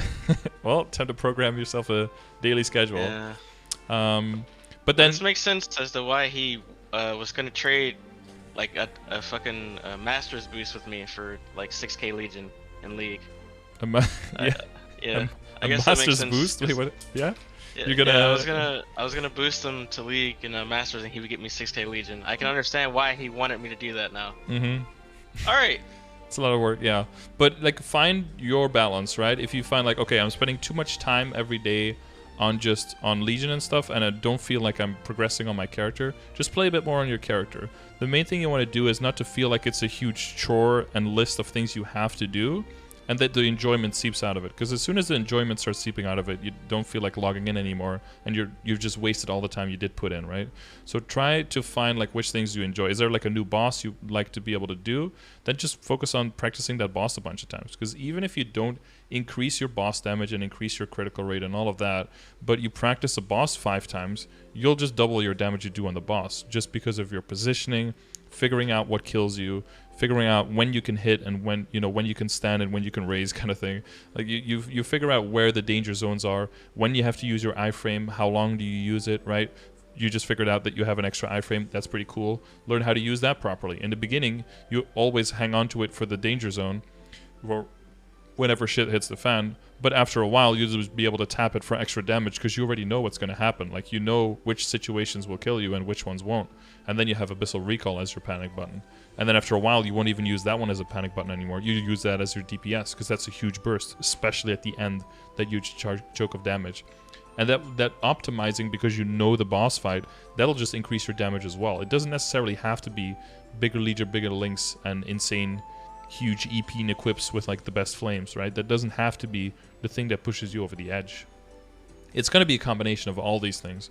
But now that you know where the potential for the damage is, and you know what the priorities are, you can choose like, okay, if I sacrifice this part of progress, that does mean I have to overcompensate with this other part. And that's kind of what the progression grid is all about. Like, those are the numbers you generally want to go towards. It doesn't mean that if you don't hit a number, you're garbage. It means that if you're a little bit lower on one end, you're going to have to compensate with something else. And if Legion is not something you enjoy right now, that's actually perfectly normal, because all your characters are at their utmost weakest, right? I was doing the Kane yesterday, and there was someone in the same map as me in the same part of the quest line, and they were hitting 1 Ks per line, and I was hitting 28 Ks per line. So I was already doing like 30 times their damage That's almost. literally what happened to me when I was Yeah. playing with my friends, and he made a new character with me. Yeah. He got to level 60, he was already hitting 1,000,000 in fuck. Yeah, exactly. And but you are going to be that person one day, and everyone started where you are. Everyone started with scratch, but you're only going to get stronger. It's only going to start snowballing, and once you feel that snowball like starting to roll, it's going to be so much more enjoyable to make like, oh, I'll just make a new character. Oh, I'm going to just get it to 140. Boom, done. Now it's like, oh god, another character, that torture. Oh no, the opening sequence is more than 5 minutes. What do I do? It's pretty daunting in the beginning, definitely, but just, you know, you're at your weakest, so it's going to take the longest. And every next character, as long as you follow the general order, every next character is going to start building up to the snowball, is going to make it faster for the next one, and eventually it's going to be easy peasy. And if there's a character you have to make, but you absolutely just can't even get to level 30, you just set it aside, wait for a mega burn, wait for a terror burn, and then just turn off your brain and just roll through it, get it to 200, and just never touch it again. And then that's just the life for that class. That's definitely what I'm gonna do with what's that class called that I fucking, because I'm not touching my bowmaster for a while. It's like level 184. It's just so terrible to play. I really don't want to play Xenon because it feels like such dog shit. But that's gonna be a try burning character, I guess, next time. Yeah, the mobbing on Xenon is not too bad, but they have like a bunch of skills and a bunch of different modes, and you gotta like switch through them and see which one you like, and then just hop around with that one. But the character, I'm telling you, like right now, the character is just at their weakest. Once you work on Legion and Lynx a bit more, you go back to a character you hated, you'll realize that the real thing you hated about it was just that it couldn't kill things, and actually being a bunch stronger makes it way more bearable. That will happen with some classes. Yeah, because nobody likes 16-shotting monsters. Yeah, I like playing Iran, and I hated playing Bowmaster. But Bowmaster's a bad class. No one should play it. Yeah. Well, Hurricane classes have have quite a bit of a downside on GMS because they're balanced. All the classes are balanced by KMS, right? But KMS has 2 ranks of attack speed less than we do. So if you max out your attack speed, if you're hitting like a continuous stream attack like Bowmaster does with Hurricane, that's locked to a certain amount of attacks per minute or per second. So you can't speed that up with your attack speed, but all the other classes can. So everyone kind of catches up and passes them. So that's why certain classes will just not feel as good. And once you get used to the high attack speed, once you start using speed infusion like we talked about, and you use the green pots from Monster Park. That's another thing, by the way. Daily Monster Park is very useful to be able to afford the Monster Park potions. The green ones, red ones, and the yellow ones for extra experience. Oh, I didn't know it gave potions, so okay, let me write that down too then. Yeah, there's an NPC shop in Monster Park, and it has like a special tab, and he sells the pots. What do they give? Do they give like attack speed and shit? What do they give? Yeah, green one gives 1 rank of attack speed for half an hour, and then the red one gives power, the blue one gives magic attack, so those aren't as important, but the yellow one gives 10% experience that stacks with everything for half an hour. So those two, the green and the yellow, especially in the beginning, are very, very, very important. Especially on Sunday, Monster Park also can give you experience coupons, which is very nice, especially when you're developing your Legion, so you don't have access to the Legion store, right? You want to save up all your coins for ranking up your Legion to put more characters in the board. You know, in the beginning, everything just goes back into the Legion to develop the board. Once the board is developed, then your passive income from Legion goes up because of the Legion power, right? It's probably pretty low for you. Yes. Yeah, but the Legion power basically determines how much passive passive coin income you get, and that will once that gets rolling, then you can start, just going ham on the Legion store and buying a bunch of coupons and making it just getting experience coupons from that. And Legion wealth is a very big one. It gives you a bunch of extra mezzo while you're training, but that's gonna come into play a little bit later. I feel like maybe they should have explained this a little bit to new players. Maybe that's just me though. Yeah, there are some guides now on the website that they started putting up there. I haven't looked at them myself, but I think they did not tell me how important Legion was. That's pretty fucking important, I would say. Yeah. I wasn't really stressed. Getting this many bonuses, I feel like is quite literally going to change how people play. All right, whatever though. Yeah. That's fine. Next I was in bad company anyway. Here, hang on, Maple. Is it Maple Guides? Yeah, here, Maple Guides. Hang on, let me see what they have. Watch them link one of my thing. I mean, I'd be surprised if they don't. Arcane link River fucking content. a Yumi Love up here. 5th job skills. You have 6 years out of date. Transfer hammer, arcane power, auction house, boss content, equipment, how to level up faster, link skills, runes, item potential, fee matrix. No, link skills. Oh, yeah, link skills is here, but Legion isn't. Legion isn't even here. That's probably one they have to. They should probably add that one soon. That's crazy. Yeah, That's Yumi Love is crazy. some old stuff. How? Actually, now that I'm playing Raid, a lot of people cite a Yumi Love for that. Apparently, it's pretty. Yeah, that's what I big used knowledge to go base for to that. Yeah. every day after school. Fucking a Yumi Love, because they just did everything for you. For the They skill told you exactly builds, what to do. right? Yeah, they did They told you Yeah. exactly what to do in boss fights, skill build, everything. Okay. well, now So you got now I definitely understand that I have a lot of work to do with Legion. Uh-huh. I have a lot of work to do. I need to do a lot with link skills as well. That kind of that goes together, I right? understand That's why the critical grid work- is. yeah. That's why the grid has both of them in it, because the combination. That's where the value is working on the characters first that have both of them. That's gonna Now I set you up. understand how node stones work. Finally. Yeah. So for the matrix, do you have any questions there? No, because you actually explained it in detail, and Mm-hmm. it wasn't a dumb YouTube video that didn't actually explain anything to me whatsoever. I think now what I need to know is, well, I'm gonna watch the video on Flames, Mm-hmm. but I think now I need to know. So right now I have 6k stat. I think, right? Is it 6k? The It's bosses possible. that I can do, because I really want to be able to do solo CRA. What do I need to do to get to that goal right now? Yes. Well, we touched on some of the stuff. Have you seen the Dailies command? Yeah. So you can. No, I think I No. did. Actually. Yeah. No. Yeah. No. Maybe. Yeah. I think I have. There's two screens, right? One shows like the value and what kind of stuff you can get from it, and that talks about like which equips. So that kind of goes into the equip progression that we'll get into. And it also shows like bossing experience to see like what is even relevant for your progress in the game. Okay, I have not seen this. Can you link this to me? I just looked at your screen. Yeah, sure. Here, I have the link in the chat, but I'll link it to you in Discord. Thank you. There you go. Okay. So it's two-prong, and this kind of connects into the progression grid, right? Because the goal of the progression grid is like, okay, we can't use range as an indicator, right? As a bad indicator. What can we use as an indicator? So the concept for this is like, let's say that you hit the numbers for all of the stages roughly for your level, then you can use your level as an indicator. And your level is a really strong indicator because there's also huge penalties in Reboot based on level difference between you and whatever you're fighting. So therefore What? so How bad is the level difference? Or fuck the level? How It's- bad does it penalize you? it's pretty big. So okay, so for example, when you get to Asphera, the last area in the Arcane River, the boss in Asphera is Will.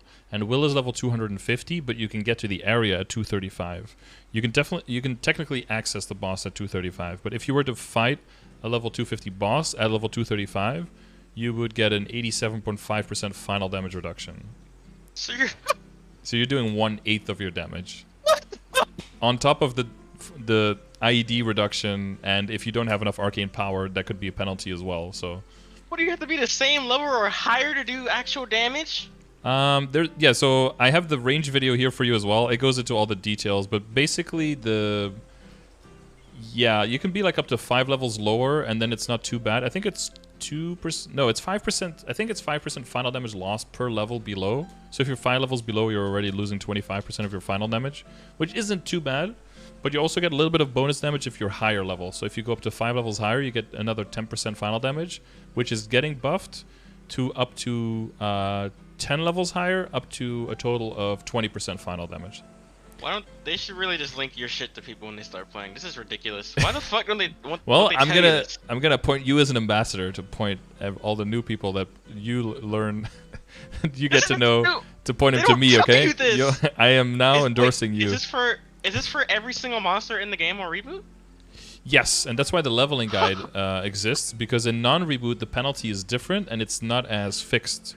So people will kill the same monsters, but they won't go to new areas as quickly in Reboot because your damage will just completely get chunked. Even if you have a very, very strong character, if you go to a new area too quickly, you're just there's no damage going to be left.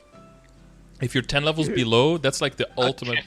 You never want to be more than 10 levels below the monster you're killing. That's more than 10 below is just you're essentially just like hitting them with a wet noodle. You're not getting anywhere. That didn't used to be like that. I know for a fact that it not used to be like that. No, we used to have accuracy. Remember accuracy?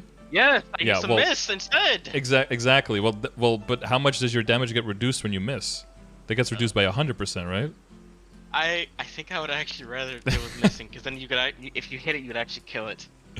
Well, now you can. But yeah, extra times. If you ever get to 100% damage reduction, you just hit once on everything. So if anyone in your team is like, I'm just hitting ones, what's going on? Either they're way too low level, or they don't have the IED, and they have 100% final damage reduction because of the IED difference. Okay, so I didn't know Dojo was still a thing either. Yeah, there's some decent items in the Dojo shop. Oh, that's a good point actually. I need to pick up my Dojo rewards. But there are some good items in the shop that you want to be able to get. One of the main things is that you can get bonus, you can get experience coupons in there if you want to. And the other thing you can get is honor experience, and that's what you need to work on your inner ability. That's something that you work on a little bit later in the game, but it's a resource that's pretty scarce, so the sooner you start on that and you start saving up for it, the more of a result you can have on it later on in the game. We're in a very good position as ARCs that we don't have anything that we need in our inner ability. Like, we're not inner ability dependent. Ooh, OP class, baby. Yeah, that kind of helps us, and it also makes it so that whatever you roll, there's a lot of stuff that we can work with that are all kind of decent, and that'll just help us out. Rather than there's like one or two that we specifically need, otherwise we're not, fulfilling our potential. So what I have in my inner ability is So I think if you're mainly going to be leveling your one character, that's the one that's going to make you money when you're training. I think looking for meso-obtain and drop rate is just fine. You don't really need anything else besides that. So that's like the goal, I would say. Inner ability. Well, with that logic, I should just have another computer with me for Kenshin then with like the Kana, shouldn't I? I mean, that's what I used to do anyway back in the day. I would just have somebody HSing me and it'd be myself. I used to do that as well. Do that now. The problem with that is that Kishin is now 50% uptime, which makes for Really? very weird rotations. But you can increase the uptime by triggering Night Ghost Guide. So what some people would do is they make their character weak, put like a foot pedal on the ground, hold down the combination key of like teleporting and attacking, and then teleport around the map, hitting monsters, not killing them, triggering Night Ghost Guide, increasing the uptime of Kishin, and then creating 100% Kishin uptime. Wait, but if Kishin is still 50%, why do I see 3 million Kanas everywhere still? Well, a lot of people started Kana as like a oh, it's a strong character, and then ended up maining it because now they can't play anything else because it's kind of broken. And a lot of other people have it as a farming character. So you have totems. I don't know if you're familiar with totems. What are totems? Totems are items that you can buy in the cash shop that give you the effect of Kishin for a 2-hour duration. Oh my god. And all you have to do is just put them on the map. Every 2 minutes you refresh them, but then you have constant Kishin uptime, and you can do 2-hour sessions. How do I buy? How much money is it? I'll just spend the money. How much is it? You can buy them with reward points, so you have to do stuff that gives you reward points. Oh, so I have to kill bosses. Oh, good job next time. You didn't fuck that up. That's one of the things. Yeah. Hang on. Okay. You know what I have? I have a video about that. Oh, another video. Well, this is going right in the channel. I made a whole Discord just for myself, just with your videos. I mean, this is just literally gonna. I'll have to treat this as actual information because I don't get any from next time. There's like 4 different things that you can do, including loading up Maple M. So you're gonna have to play another game for a bit, but that gives you a lot of reward points income. And once you like have that income, you can buy the totems. So like in the cash shop, there's the reward shop. And there you can buy them. Every month they reset on the first day of the month, and you can buy 15 of them. And there's also 2 extra that you can get from the daily login rewards. I don't know if you've been... Maple M. What is Maple M? That's a mobile version. It's... Are you... yeah. You can like link your accounts, and by playing Maple M just a little bit per day, you could do it on the background, you could do it in an emulator. You can get up to 500 reward points a day. So if you do it every day... Blue stacks it? Yeah, I blue stacks the shit out of that. Alright, but hold on. Fucking lord. Where is the Maple reward shop? Oh, here you go. And you can buy them in the reward shop. They're 1.8k each. And then when you have them in your inventory, oh, I still have a bunch in my inventory actually. Could have just shown that. As soon as you double click them, they turn into an equip, into a totem equip, and then you have to equip them in your totem tab. And then when you have them equipped in your totem tab, you get the skill to summon them, and then when it's summoned, you have the effect on the map. Yeah, it's. You can't just press it. Can I bind it somewhere at least? Yeah, you can bind it on a button. Yeah. Oh, okay, thank God. So like once you have it equipped, you get a skill here in your beginner tab, and that skill you can bind to a skill, and then just press it every 2 minutes, I think. Yeah, I tried Nox, but it just didn't work properly for me. It kept crashing. The BlueStacks worked perfectly. For some people, the other one works better. Okay. Emulator for Maple M. But there's just emulators for phones, and if you use that, you can play any mobile game on your computer. It's super fucking useful. That's what I do for. Yeah. I'm playing Clash of Clans right now. Yeah, exactly. Like BlueStacks work perfectly for me. So if you already have BlueStacks, yeah, probably is gonna work. Okay, so. So this helps you with the uptime of. So that's what we were talking about. Kind of farmers, right? A lot of people like kind of farmers. So people play the game so much that they have the totems for their main character to increase their spawn, but before the end of the month, they kind of like run out of totems. And once you get used to spawn with totems and how fast that is, you can't ever go back. Like you ruin yourself. So the only way that people keep playing the game and play even more when they're out of totems is by playing on a Kana, because then with Kishin they can keep the same thing going, and then they use the Kana time to get resources like droplets and stuff for the arcane gear and extra nodes for their main character and extra money to fund their other characters with. And that's why you see so many Kanas. Hold on. This is also a question I need to ask. Is Commercy worth doing? Because my friend refused to answer that question for me because he kept dodging it. I don't. It is. Do Commercy? It is worth it. It kind of depends on what stage of the game you're in, how important it is. But I would say it's worth. Yeah. In the beginning, yeah, it kind of depends on your character. Like the Sweetwater weapon that you get from Commercy can be a very good transitional weapon to go from not being able to do CRA to being able to do CRA, because it's a level 160 weapon. It comes with 30% boss damage on it and 10% IED, which is very useful before even the potential. We got Fafnir now, baby. Yeah, if you already have Fafnir, then it would be a step back, so you don't have to worry about that.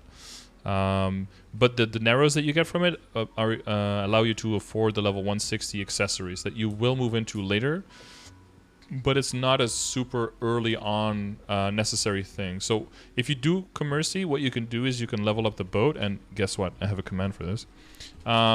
Where basically level the boat? Could you do that before?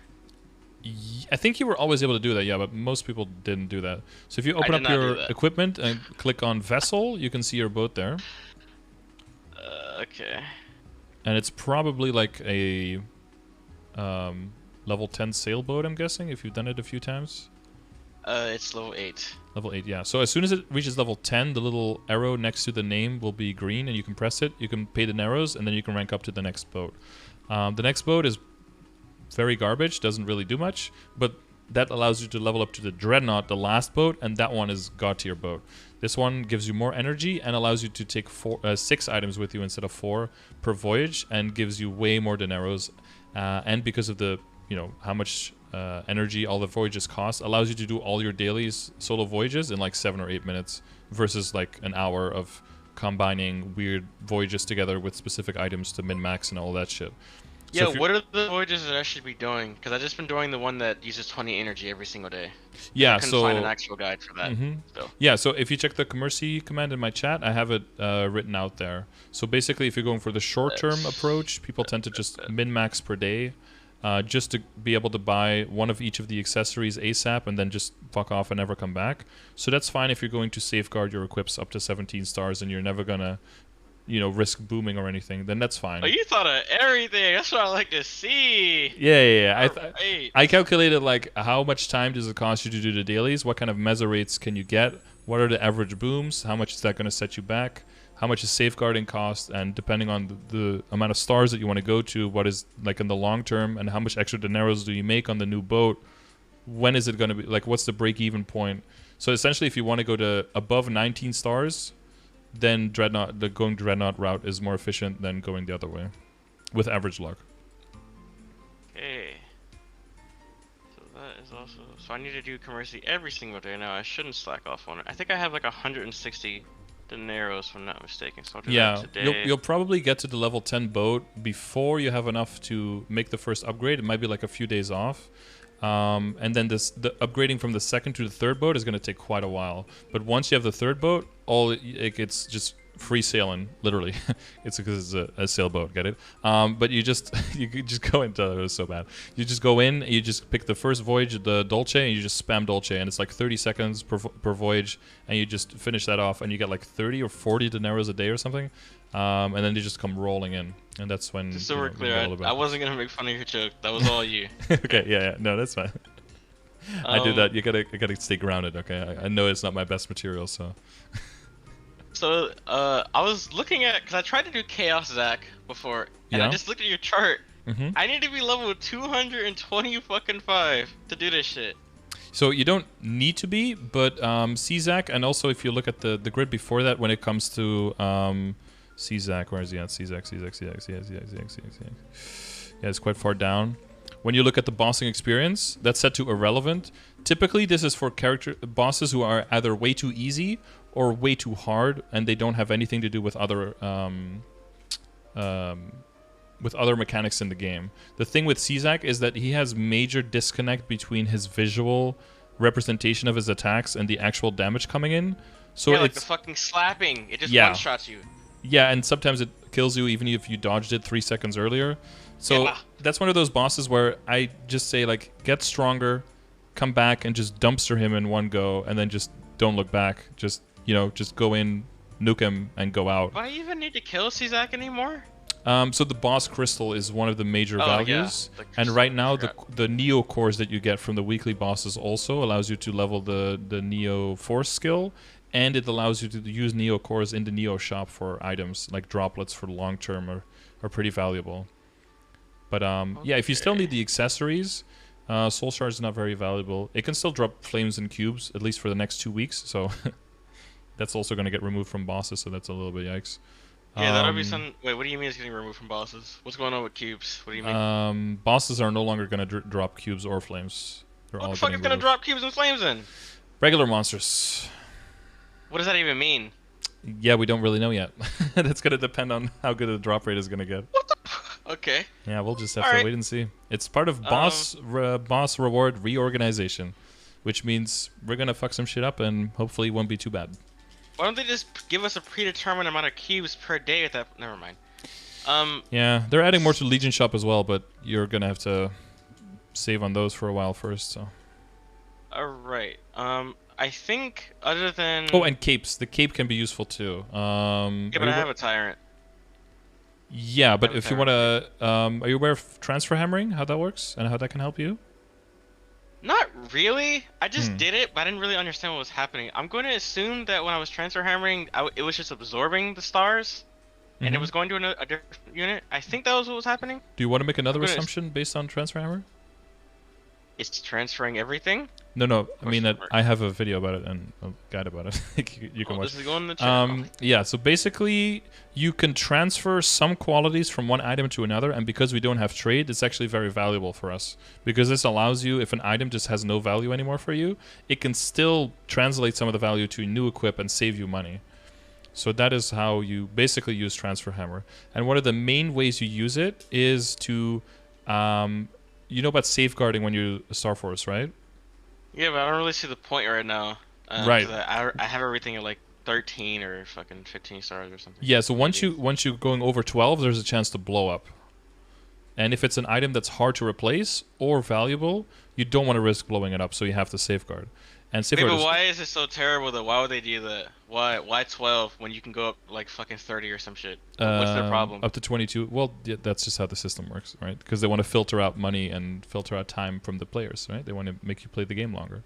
So there comes a time, and that's when you're going to be moving into Abyssal Lab specifically, is that once those items take a lot of time to get, and you don't ever want to risk blowing them up. So the alternative is safeguarding. But what you can also do is use transfer hammering instead. And what you can do is you can get items that are 10 levels lower that allow you to transfer into the 160 Abyssal Lab. And one of those drops for the capes would be the Chaos Zakum cape. And you can just Star Force it without safeguarding, which is a lot cheaper, but has a higher risk of blowing up. If it blows up, you'll get a trace, and you can save that trace to another Chaos Succum Cape, and you can start right off from 12 stars again. But on average, you'll save way more money getting to a higher amount of stars. Get to whatever star amount you want. Typically, people get to 15 during a 30% off event. Then sit on 15 until a 5, 10, 15 event, because that makes 15 to 16 always work 100% of the time. Then get it to 16. Really? Yeah. Okay. Then get it to 16. Transfer hammer to Abyssal Lab at 16, and then it goes down to 15, right? Transfer hammering and transposing, all of that, always consumes 1 star. But when you're at a multiple of 5, it can drop below it. So typically you go a multiple of 5 plus 1, then transfer, and then you can start back at 15 as an Abyssal Lab Cape. Then get the 16 again for free, right? Because of the event. And then safeguard only from 16 to 17. And then once that's done, you can be at 17 stars. And on average, that's way cheaper. So keeping some Chaos Succum Capes is probably a good idea. You don't have to keep too many. Like if you keep 3 or 4, you're probably fine. You don't have to like fill up your inventory. Yeah. Do I need to do Princess No? Yes. Yeah. Should I do the pre-quest now? Is the secondary that much better than the one I have currently? Just base stats wise. It's not that much better. I have a command for that, ! Princess No. But you can see the stats for mine. So it's 14 strength and dex and 9 attack. That's generally the stats for the Princess No one. They're very similar on all of the things. What is the base one? Is like 6 and 3 or some shit? Oh, 10 and 3, yeah. So it's not like any amazing difference. Yeah, I'm definitely not doing that right now then. No. It's just another fucking pre-quest. The other thing that Princess No does is it allows you to get backups for the accessories, one of them being the Kana Treasure Ring, and that's a level 140 ring, which is endgame viable. And getting backups for this is something that you want to start with rather sooner than later. But again, if it's like too much on your plate, you can definitely let this go for a little bit later. What's going to be important is that you start running this boss once you have a certain amount of drop rate, because if you start doing this because they can possibly drop something sometime but you have no drop rate multiplier, the average chance that you get it is going to be like 1/20th of, you know, like so you're kind of wasting your time at that point. Again, Princess No also has a crystal that has value and all of that, but Princess No has the boss fight is AIDS. There's like 4 pre-bosses and they all only take like 10 or 100 damage per hit. And what? Dude, I don't know if you didn't see the stream today, but I did it on my Demon Avenger. There's a boss in the first map. You have to hit it, I don't know, like 1,000 times. But every hit, it teleports you to a random location in the map, away from it. Oh my god, man! Why do they make shit like this? It was designed as a party boss, but people still, it's doable, but you have to like turn off your brain because otherwise it rots like in real time. Some people can like scum it because they have ways of reflecting damage and then it just gets 2-shot and you're done. But if you don't have that, you have to suffer a little bit. Ark has it the best. We can pop Abyssal before the whale does anything, and the whole Abyssal will hit entirely. You can pop a beast underneath. That's a lot of lines. You can pop your bind on it, which hits continuously. Ark has one of the best of the classes in the game. Like Adele has it pretty good. Other than the classes who can just reflect the damage, those have it much easier. But I did it on my Demon Avenger. It's like 3 or 4 minutes, which feels like an eternity of just suffering. But for a chance of the Kana Treasure Ring, which is best in slot, and the rings have extra value because of Transfer Hammer as well. Because the best slot in the game the best set that you're really going to be aiming for is the Superior Golux set, and Golux Helix. That's a really important boss to clear as a result. And yeah, they changed Golux. Why'd they do that? It used to be like, what, 3 times a day or some shit? You get 3 keys, but you could enter up to 6 times a day, but now only once a day. And they made it way harder. Way harder, broken hitboxes. And the equips are more expensive, but you can get multiple of the equips. And they changed the drop table around a little bit. They changed it because the set bonus... Do hard, right? Well, I'm doing normal, but you had nothing is dropping. Like no superiors are even dropping, or even pennies, or whatever the fuck they're called. Coins, I think. You're basically getting the equivalent of pennies. Yeah, the actual coins can only drop from hard or hell, and the superior equips can only drop from Helix, and even then at a very low rate. And if you want to buy them with coins, it's 700 each for a superior. but it's a much further in the game. And if you look back to the bossing grid, you can see like where they're at, right, per level, where Helix is. He's pretty far down, so That's pretty fucking far down. You can do hard looks to kind of get used to the mechanics, but until you can do Helix, there's not much there. You can do Party Helix, the coins are instant, so everyone gets their own coins, and you can like roulette or FPS or whatever you want to do to see. That requires friends, man. We don't RPS. have friends around here. We're computer science majors. We don't have friends. I mean, you'd be surprised how many computer science majors are in my chat right now. Hey, any computer science majors? You wanna help me with Helix? Hit me up. Actually, I don't know what the fuck. But early on party runs I think are undervalued because it's yeah, there's a lot of value there because everyone gets their coins and there's a small chance of getting a drop. Once everyone is able to do hard looks pretty comfortably, you can team up and start trying to do Helix because it's just a tricky boss. But again, that's one where the resistance link skill is going to be very, very useful because you will die and you want to not like resummon die again immediately, resummon die again immediately, right? Yeah, that's and what happens. And do you know about buff freezers? I used to know about them. Are they in? Oh, God. Yeah, you buy them in Cash Up for 5 mil each. So you buff freezers. Yeah. Thank God. So once you get to the higher level bosses that have like multiple deaths in it and stuff, you want to start getting buff freezers, and this is when you start using the half-hour buffs, right? Like the dojo buffs, maybe even the legion buffs for extra power, maybe the guild skills. Once you start using that, you don't want to just lose them because of a stupid mistake in a boss. You want to buy buff freezers instead. Yeah, they're here in the. Well, I've been struggling with normal Magnus, and I just cleared it for the first time today. And if I had a buff freezer, I would have killed it way fucking faster. Holy shit. Yeah. Okay, I don't know if I'm lagging when I'm playing Maple, but I know I'm not getting hit with most of this shit. Okay, I know I'm not. Whatever. So I have a lot of information that I need to go over now. So I guess. Yeah, there's some videos and everything. Yeah.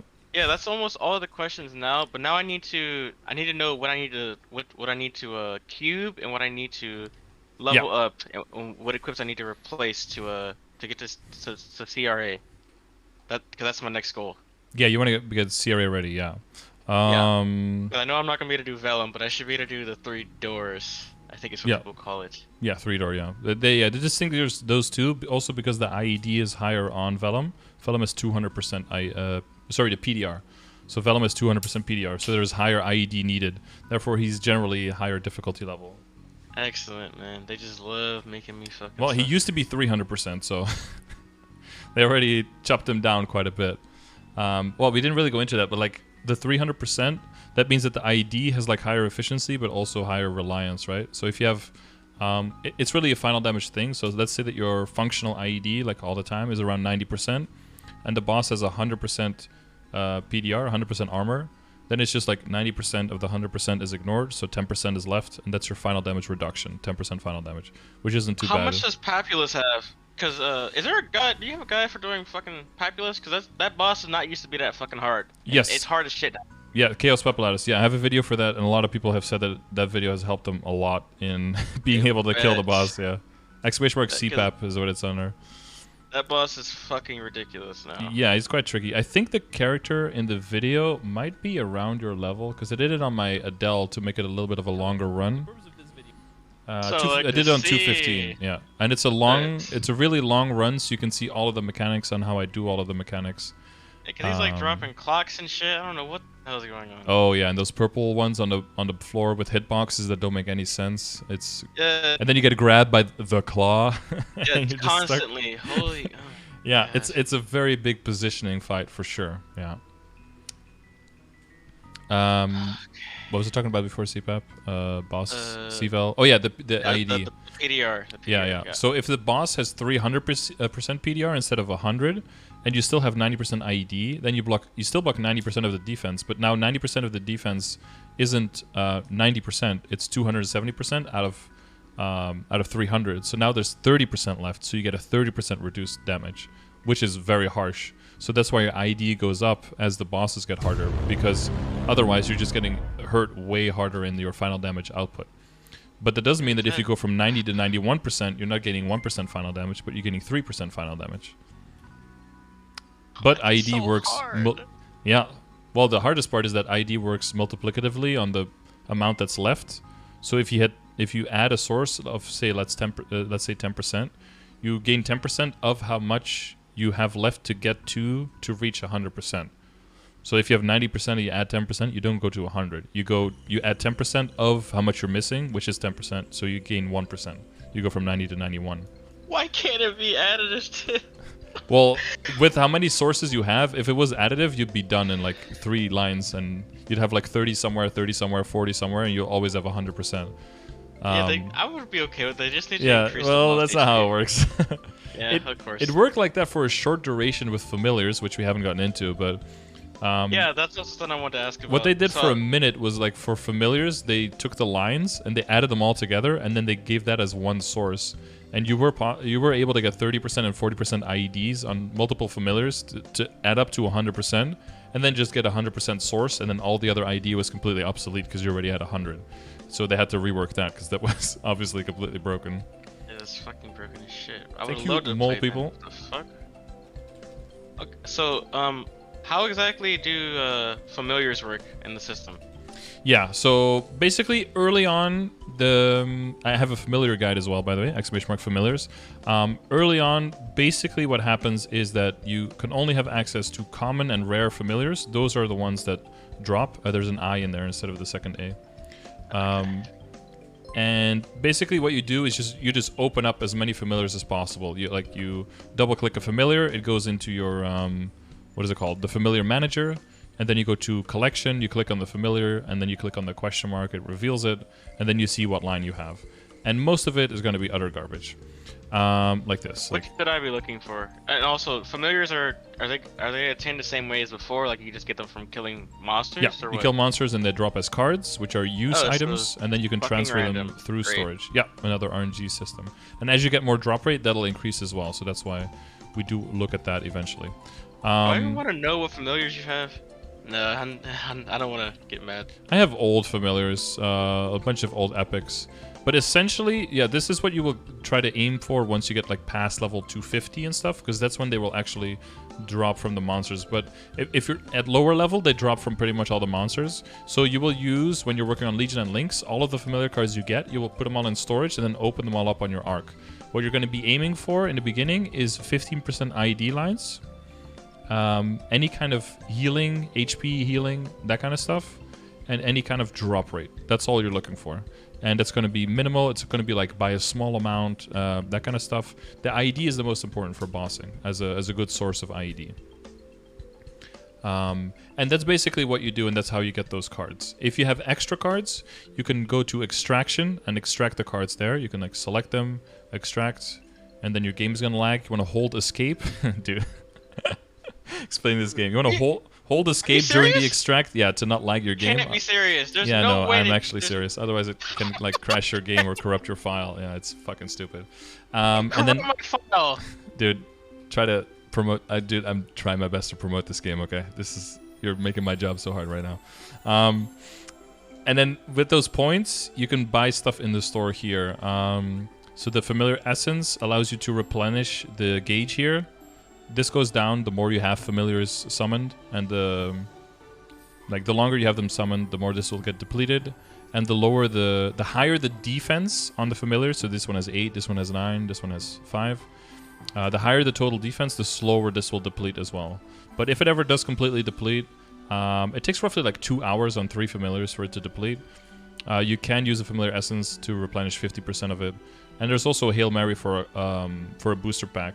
So in the beginning, what you can do, but that's 2,000. That's very expensive. So if you get a lot of cards, because you're working on Legion and Lynx very hard, and you already have your ID and a little bit of healing, a little bit of drop, and they're all different cards, you can just, extract them all, maybe get a booster pack.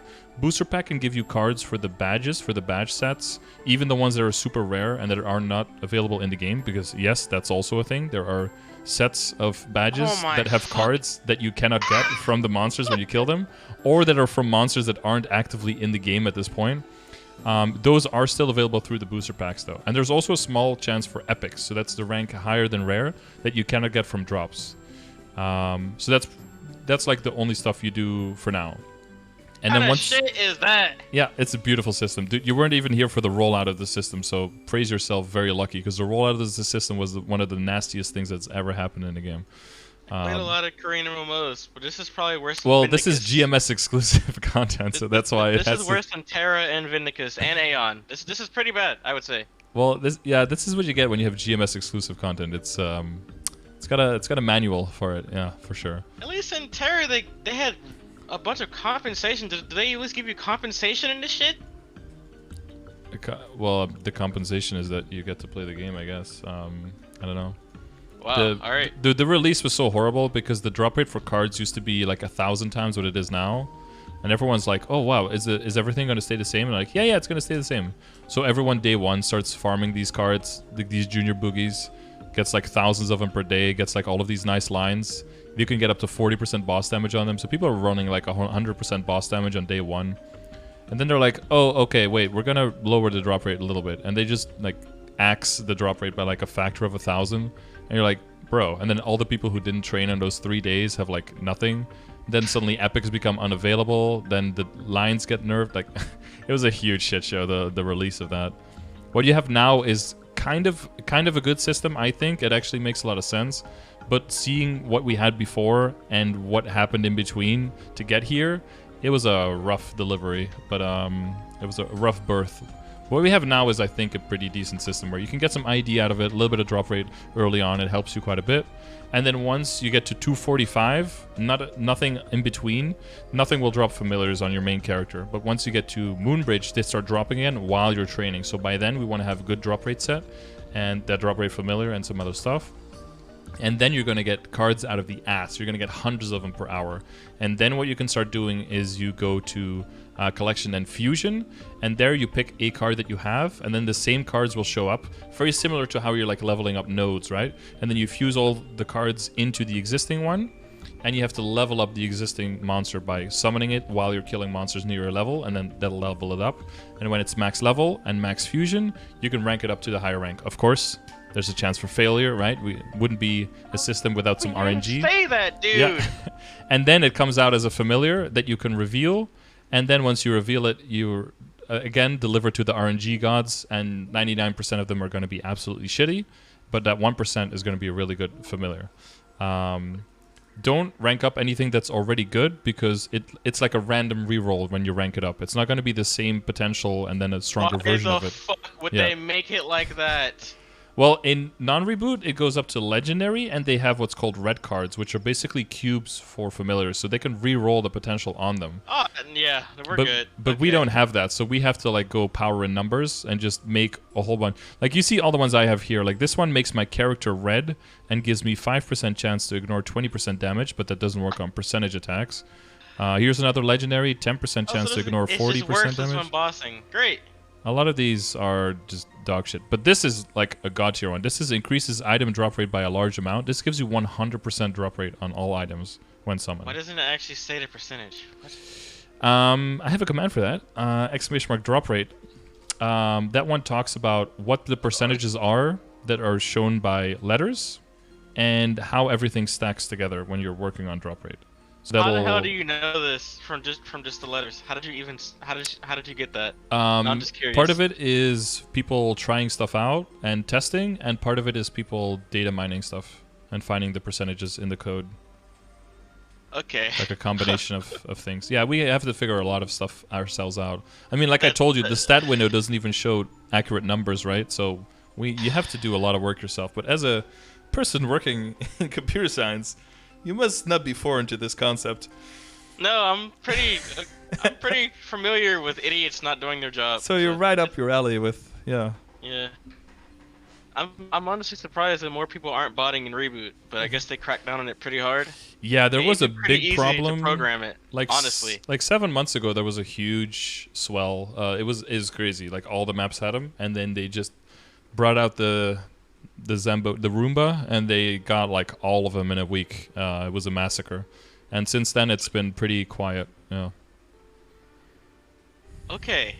Well, that is even more grinding that I have to do, because now I have to worry about familiar. Well, I guess I shouldn't stress myself about it. So yeah, so you don't have to worry about it too much. As you're working on Legion and Links, you just throw over the cards, reveal them. If they're shit, it's whatever. If they're nice, you hold on to them. Yeah. Once you have all your nice stuff, you just extract the ones that are shitty, and then you don't have to worry about them at all until level 245. So. Okay. in that sense. Is it possible to get So I 10 guess badges? Yeah, check the familiar link 9. I also have a link there for which badges are the easiest to get. so you said on my V matrix I needed to put Speed Infusion and HS back in for the Grandest Blessing and Advanced Blessing, right? Yep. Mm-hmm. Put that in. And then now we can do my equips. So Yes. for cubing, what do I Mm-hmm. need to work on first? Because I know it's like a progressive thing, but what should I be looking to cube first? Especially on my, I think somebody said weapon, weapon emblem, and I think secondary is Yep. it? I think. Yeah. Yeah, that's usually people refer to that as the WSE, weapon secondary emblem. That's because that's where you get percentage attack, that's where you get boss damage, and that's where you get IED. And those are the huge stats. Those are going to be way more important than percentage main stat, because that's going to have a way more sources of it. So in total, that's not going to affect your final damage as much. So that's what to finish the thought about final damage way back, right? There's like the stat in the game that comes from node stones, that comes from arcane power, and that comes from the stat final damage that some characters have in their kit. Another term that people use final damage is just like, let's say that they have a certain item and they're trying to min-max, like what would happen if I made this item have different potential? How much final damage would I gain? What they basically mean is current damage equals X, how much X, or how much AX is, like what is the value A there? How much final damage do I gain compared to total damage that I'm doing now? But total damage is confusing because total damage gets used as damage bonus and boss damage together. So they Yeah, why is there even total damage with that logic then? Why isn't there just final damage and damage? What? Well, total damage on familiars is technically damage bonus. And then when you talk about damage, you add bonus damage and boss damage together as a multiplier. So that's another way that if you look at damage, you have to see damage and boss damage kind of as the same, except that boss damage only applies to bosses and regular damage applies to all monsters. But when it comes to endgame and to flaming, the same quality of the flame gives double the amount for boss versus normal. And at a certain point, you're going to be so strong that you can kill any monster wherever you are, but you want to min-max your damage when you're bossing. So then the bossing flame, even if it's the same quality as the damage flame, is going to be more valuable because it gives you double the amount for the same tier of the flame. But we'll get into the flames in a little bit. But that's why you kind of see those as interchangeable. But so yeah, that's going to be the thing, is like, where can you gain the most quote-unquote final damage, right? Like, where does your damage increase the most from? And your weapon, secondary, and emblem, those are the priority for that. So what I'm trying to get here is on my stat window I have 32% final damage, right? From cubing my weapons, will my final damage appear to go up in that window? No, or nothing. And if not, there's nothing you can do. Will make it go up, or will it just always be at 32%? What will make it? That's almost like a doctor question. What will make it go up, doctor? Okay, yeah. I think I have 32. I don't think.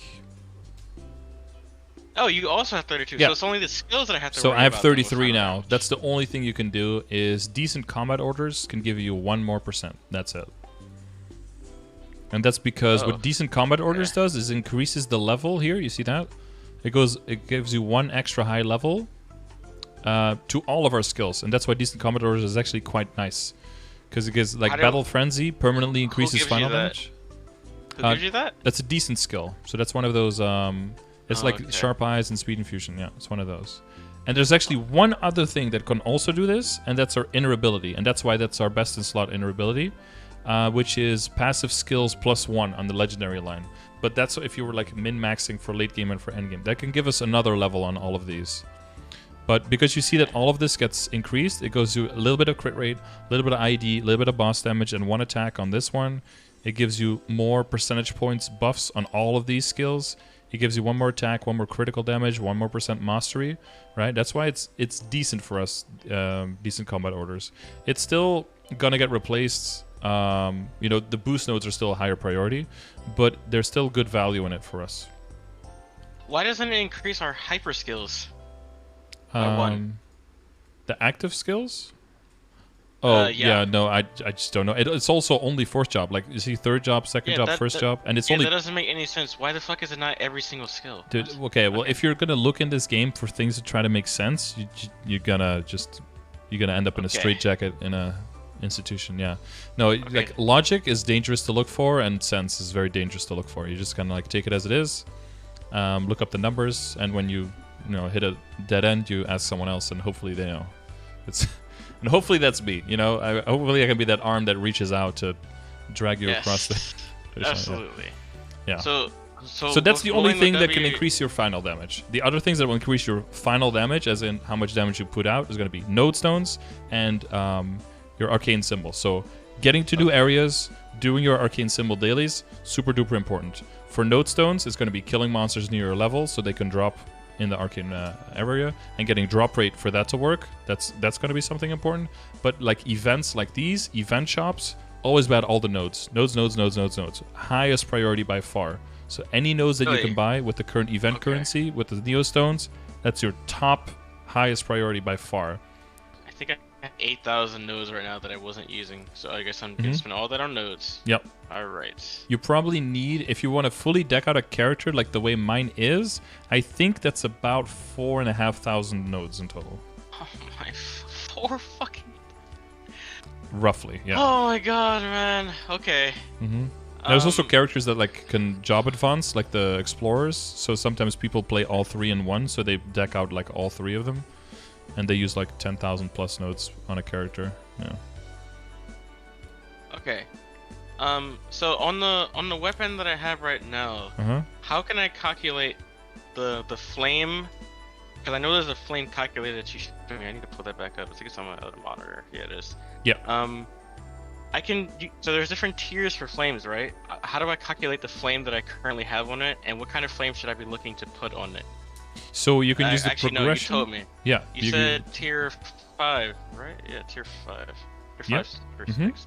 How do I tell where tier 5 and tier 6 is in the calculator? Does that tell me something? Have you opened the calculator itself? I think, do I have it open? I thought I had it open here. I don't think I do. If you check exclamation mark flames, it pops up as well. It's one of the things in the command. If you have the calculator open, you scroll to the right side. There's a part for equips there. So all you have to know is like the level of the equipment and whether the equipment has flame advantage or not. That's something you have to know. I can tell you now, all Fafnir has flame advantage, so that's a easy one to know. Advantage. Okay. And then once you put in the base attack, it's level 150, so it's going to be like the 140 to 159 range, I think. Okay, it's 120 to 159. Okay. Okay, yeah. And then you have to add in the base attack. I think what is it? 128.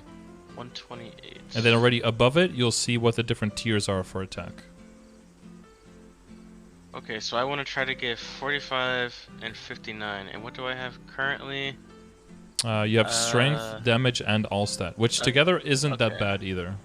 So if you really wanted to compare it to see how good it is and how much it would upgrade, you could put those numbers and put them into the calculator on the left side and see what kind of flame score rolls out of that. It's not a perfect science though, because damage and boss damage, if that's in your flame, that's very hard to kind of predict how much that is, because it's very class dependent how much damage someone has. What's also just invisible, it doesn't tell me because it's boss damage. This, no, the damage and the boss damage, those do get added into your stat window. Okay.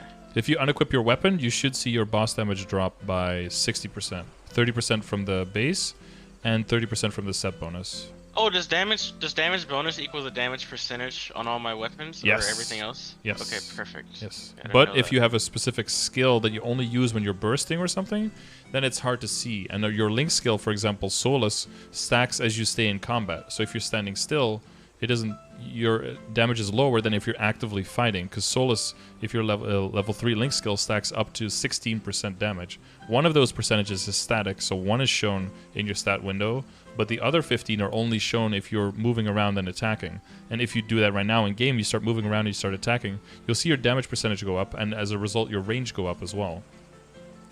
So it's very hard to calculate all of these sources in at the same time. So nothing here is like exact science. A lot of it is like kind of, wet your finger, put it in the air, and kind of like see where you're going. There are calculators out there that take everything into consideration. Okay, I can't be doing this correctly. But that's a lot of work. When I put it in the calculator, it's telling me I have like a flame score of 82.5. I can't be doing that right. No, that's right. We're at 8 Are and you a half serious? for the all. Yeah, 8.5 each for the all stats. So that's 80. That's 42.5, and then 40 for the strength is 82.5. Yeah, but Okay. if you put the weapon attack in, then you can see how much that will be. And then you can see how much of a gain it would be. So let me see. So I need to put in fucking what? 45? Yeah. No, I need to put in. It's tier. I'm going for tier 5 and tier 6. So I need to put in 51. So my flame score would be 286 if I was to roll that type of flame. Exactly. So now you can see how much of a gain that is versus all the other items in your account. You could also basically calculate for the other characters how much of a gain it would be for them if you got a better flame on it. And Well, holy based on shit, that, that's fucking huge. exactly. What the hell? Based on that, you can kind of see your priority on like which item do I do first, which one do I do later, and how far do I go. Right? That's kind of the idea behind all of the flame score stuff. It's to kind of take all the I need to use everything on tiers. here then. We need to do this until we have at least like a 250 flame score. Yeah, and you can like let's say that you hit a tier 4 with some stat. Well, you can put that number in again and then see how much gain you would make at that point if you would hit a harder one. Maybe that potential gain goes down a lot and your priority changes as a result. Oh, that's actually really useful. Happy this calculator was made. Yeah, someone in my community, Sethy Boy, made that one based on the numbers that I found and yeah, based on my guide basically. All right, so I guess the last question would just be how do I cube? Okay. How do you cube? Yeah. I have exclamation mark cubing to kind of go by the order of things, and it does WSE is very high ranked up there, right? Because of the you have an exclamation. Okay. I didn't know attack percentage and the boss damage and the IED. And there's also a calculator, kind of like a rudimentary calculator, that kind of looks at the differences in the value between IED and boss damage and attack and what kind of balance you want. But of course, how much you want there depends on how much you already have. Like, let's say that you already have like 1,000% damage. Adding some more percentage boss damage is not going to be that valuable. If you already have 98% IED, right, you don't want to add more IED. In that case, you want to add a lot of attack. And in the Ark's case, we have a lot of IED and boss damage in our kit, so we primarily just want to get attack. That's the best value. However, boss damage and IED are still valuable if you still need it on your way up and progressing. Boss damage isn't listed here on the progression chart. I was gonna ask about that. How much boss damage should I be looking to keep at or try to get as I progress more and more? I have it combined. It says functional damage, and then in brackets it says bonus plus boss. So because it gets piled together, I added the numbers there together. Oh, so my damage bonus and my boss damage together would equal that. Okay. Yeah, because they get thrown together when you're bossing and you're min-maxing for your bossing situation, I threw them onto the same pile. I'm already there then. Yeah. All right. That is going to change a lot in the future because they are changing the reboot passive in a future update. You're aware of your reboot passive, right? That's where a lot of your damage bonus comes from. No, I'm not. Well, you get 1% every 2 levels just from leveling. That's another thing that is good for leveling. So if you're level 200 and... What were you? 212? 11. 211? So you're getting 105% bonus damage right now is just from your level. So that's going to change to a final damage buff instead. So that final damage that you want, that's coming soon. But that means it's better to have final damage, is it not? Well, yeah, because final damage is a final multiplier, and what happens with bonus damage now is that it disproportionately helps classes who have a low amount of total damage, and it doesn't help classes as much who have a lot of damage because there's diminishing returns. And what do you know? Arc is a class that has a lot of total damage. So if we lose a little bit of damage, or like we lose that chunk of damage, but it gets replenished with final damage instead, it'll be great for us. Because like when I'm bursting, I go over 1,000% in total between boss and regular damage. So if I lose like 130% there, but I gain instead, I think for my bracket, I will gain 65% final damage instead. It'll be a huge damage increase for me. So you're also, with Arc, you're very, very well set up for the future. Because like disproportionately, we're not gaining as much from the reboot bonus as we should be as a high damage class. Is there an average on the amount of cubes that it takes for you to tier up, as well as the cost of it? Yes, that's also one of the commands. That's also in the cubing command, I think. There's like 4 links in there. Did you use cubing in the chat? Yeah, I did, but I need to scroll over. Okay. So, there's a calculator here as well for cost. Perfect. Yep. So that's the general order, the calculator for T-Reps, the calculator for cost for specific potentials within a certain rank as well. And was there something else? No. So when it comes to the equips itself, so again, like I just told you, like once you know how Transfer Hammer works, you figured all that stuff out. Like Transfer Hammer transfers up to Epic, so that's why Epic is very, very good. You can get to Epic very quickly with either Epic Potential Scrolls or with Master Craftsman Cubes, and then that'll allow you to roll for 6%, right? You already rolled some stuff for 6 and 9. That's fantastic. That's for where you're at right now. That's great. And then what this also allows you to do is if you have this on items that you don't use later on, you can either like just tier them up further when they're accessories to try to get drop or mezzo, or you can transfer them to the next item. You keep the potential, you keep the Star Force -1, you keep the potential lines even within Epic, and then you immediately have like, if it's 6% or 9%, you immediately have like a 9% Epic item, and you don't lose as much of your value. So that's a good thing to look for in the back of your head if you're looking at like, well, what equips am I getting next? That will determine how far do you go on your current equip.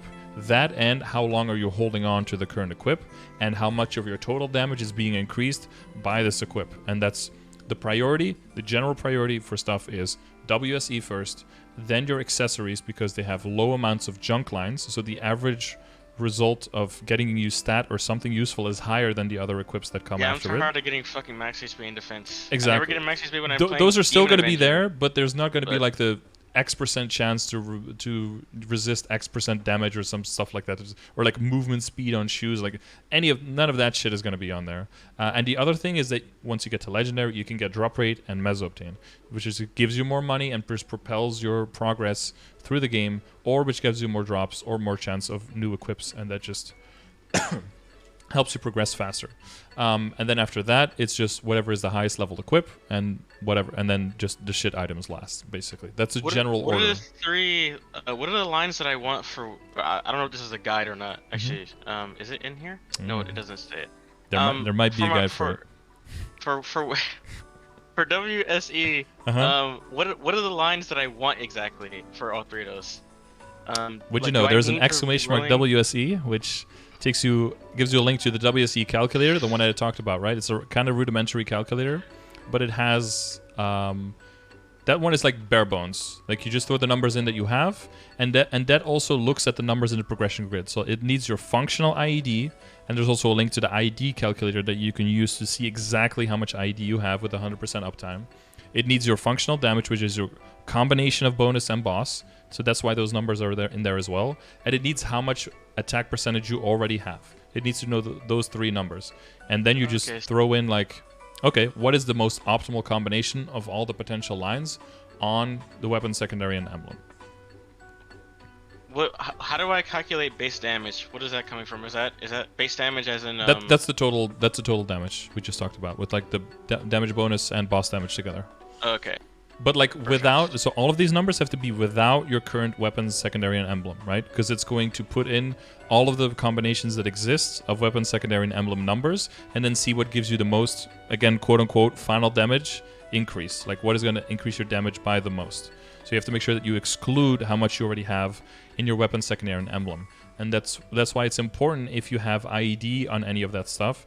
It's important that you know how to calculate your functional IED with the calculator, because then you can just click a source and you can see what the number is. Because if I tell you like, oh, your current IED is 93.64% and you lose a 15% line, how much do you have left? That's pretty hard to do in your head, right? Yeah, that's fucking terrible. Yeah, so the calculator, you could just, you have the number in there, you click one number, boom, and you see that it's, I don't know, fucking 91.87 or something. So that helps you with that. Yeah, that helps a lot, actually. Okay, so, I think I'm all set then. Because I'll just be in chat when I have any more questions to ask. Yeah, and if you look at the videos, a lot of it is going to fall into place. Yeah, a lot of it is going to make sense, and a lot of people in chat will probably just like link another command. But once you've gone through all the commands, you'll have way more specific questions on like, hey, in this situation where I have A and B, for my situation, will A be better or will B be better, right? Rather than what are familiars, because that's that's a conversation, right? Yeah. Okay, that was a lot of information. I'm happy all this was recorded because I'm definitely going to be coming back to it. Yeah. Especially about probably my link skills in specific on what I should decide what to do with them. Mm-hmm. So that took up a lot of our time because I'm actually curious as to actually I know on your channel you have other people, but if there's anyone else around my level that you did sessions with, I'm probably gonna look at those. Yeah, it's a combination, right? It's like your level, and it's also like your first step into 5th job area. There's just so much. Yeah, so much it was stuff, more yeah. so what people were deciding to do first, and in the order of which they were choosing, and why they were choosing their link skills. Yeah, some people are Right like, now, I'm making 4k Legion, otherwise I'm not touching my main. But I mean, if there's a yeah, Terra burn, which you do is want to take like advantage of that. really weird to me because Yeah. that's just so much grinding without having any fun whatsoever. Some people do that okay. because they don't know what they want to main yet. And if you build your Legion and then you find your main along the way as like your 8th or your 9th or your 10th character, well, now you already have this whole foundation that you can build on. Whereas if your first character is actually the one you like, which it was for me as well, you are playing it at its weakest, and you're going to see it through the lens of like, it's very hard. Like, most people hate Mercedes. Like, a lot of people actually hate it. But if you look at the grid, like, what is the very first character on there? Oh, it's Mercedes. Most people just play it first. So they play it at the most weak it can possibly be. And like we talked about as well, right? It's very hard to enjoy a character when you're like 16-shotting monsters at level 60. Like, it's not satisfying, right? So these characters don't always get a fair shake because of that as well. So sometimes when you go back to the character because you're going for level 3 link for level 210, for example, or you're boosting it from 140 to 200, but at that point you have a 6k or an 8k Legion, the character feels very different. And on top of all of that, until you reach 5th job, you don't know any character. Because the 5th job can completely make or break a class. Yeah, like Bowmaster. But I know for a fact that the broken classes in this game I'm going to like Adele. I saw my friend with like 30k stats soloing a bunch of bosses that I know I want to do in the future. So I know when I level that, it's going to be fun because it's just a broken class. Yeah, well, I found it actually, compared to Arc, I found it kind of like boring fun in the beginning. It does get you to the point of the game that's more challenging quicker, so that's the fun part in the end. But in the beginning, it's just so broken, stupid strong that it actually is very boring because you're just like, oh, one-shotting everything again. Wow, just jump and attack, jump and attack, jump and attack. But you get to the point where it gets more challenging faster. So I like doing more difficult bosses. So I got to do CPAP at level 215 and actually know that I have a fighting chance without having to spend like 18 bill on equips or something, right? I think in total I spent like 2 or 3 bill just getting my weapons, secondary, and emblem to legendary and getting something useful on there, and that's all I did. And then I went into CPAP. And that's, like, I know I can do it, but it was also a pretty big challenge. So those are like, yeah, when I can barely do it, but it still takes practice. And even if, you know, if I rage during the practice because I fail a lot, like, that's what I like the most. So. Okay, well, that about wraps it up. This was a great session. I actually learned a lot. Also, guy in chat, I love Wellmaster. I used to main it along with Nightlord and Hero, but it's terrible, and that's why I don't play it. The 5th job is with the fact that it requires a lot of funding, and that was my first character I made, and I immediately stopped doing that after my friend told me that if I made an arc and I had the same range, that I would be able to actually clear bosses, and he didn't lie. So, yeah, between those two, it's probably true. 5th job Bowmaster does make up for quite a bit, and they have an extra skill now. The 4th one that they got is gives you like a mini shadow partner, which also can get consumed when you take really big hits from bosses to not die, and instead you lose one of your shadow partners that then refills over time again. That's a really solid skill for their survivability, because that one was definitely their weakest spot. I mean, we're also just pretty immobile with the fact that we have to sit still with fucking Hurricane as well. So Hurricane is still not an impressive ability. Wait, can't you move during Hurricane now? You have like 2 movement speed, man. Yeah, it's pretty slow. it's pretty slow, yeah. But you have another skill that makes you hover for like a second as well. But yeah, no, it's not a great, yeah. Okay. Anyway, yeah. Yeah, I think we're about at an hour and a half. I think we might be a little bit over, but yeah. We're definitely over an hour and a half. I think it's almost 2 hours and a half, but you know. Yes. I'm known for my timeliness. That's what I do best. But yeah, this can be Yeah. This is definitely gonna be the first session of me. So. Sure. I'll upload it, and you look into the videos and look into the guides, and a lot of stuff will hopefully fall into place. If there's any specific feedback you have now, because you're in a good position to give me feedback, right? Because if my guide like completely forgets something or something is like incongruent, you'll figure it out right now. So let me know as well if you find something that like doesn't make sense or needs to be updated, right? Yeah, absolutely. And we can help each other out that way. All right, best of luck with everything, and yeah, I'll see you in chat if there's anything. Very many helpful people, and I'll be here. Holy shit. Okay, good luck, dude. Or did you leave on? Oh, you left on the holy shit. All right. I guess we can upload this as a starting MapleStory in 2021, I guess. This is kind of an updated version of going through everything. And the beautiful part is I go through all of the commands, and all of the commands have been updated the whole way as well. So if you're in the same situation where you just came back or you just started and you have literally no idea what any of these things were, and after this video you're like, okay, I get some of it now, but it seems that the water is way deeper and I thought it was just a little puddle, use the commands in my channel. I have other YouTube videos, guides explaining everything that we mentioned, anything in my chat when I'm live streaming. Come by, ask for clarification. This is what I love doing, just explaining stuff to people. All right. And if you have Twitch Prime, give me that free sub, okay? You know, we gotta eat as well, okay? We're down 500 subs, I think, since March. So you know, it's tough times out here. But yeah, if this was illuminating, if this was informational for you, I'm glad. Keep what you want from this and build on it. I know we went into the more intricate numbers behind stuff a little bit more. That can be a bit daunting or a bit boring. Just take that as context to know why things work in the way that they do. Even though for a lot of things we might not even know how they work. See, Prime! Poseby, thank you for the Prime, my dude. Congrats on your extra chromes and badges and beautiful emotes. And thank you for joining the Scartards. But yeah, so... And this is the biggest thing. People come to me for the progression sessions, and what they expect to hear is like, how do I upgrade my equips? But how you upgrade your equips is actually the least important of all of it. Because once you understand how all of those systems work and you start working on your account, your equips and how you upgrade will kind of come, it just come automatically.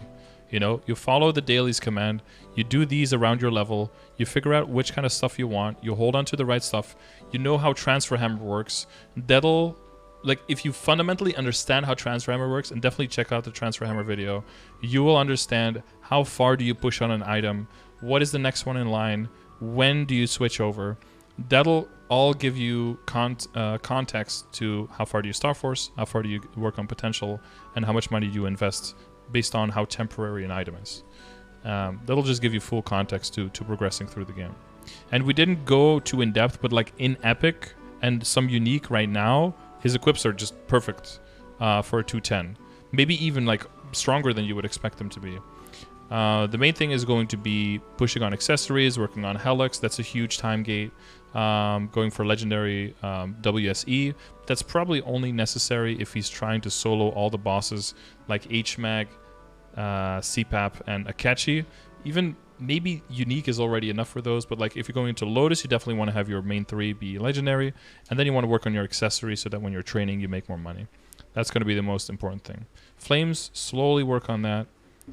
Star Force, wait for events. 30% off, go to 15.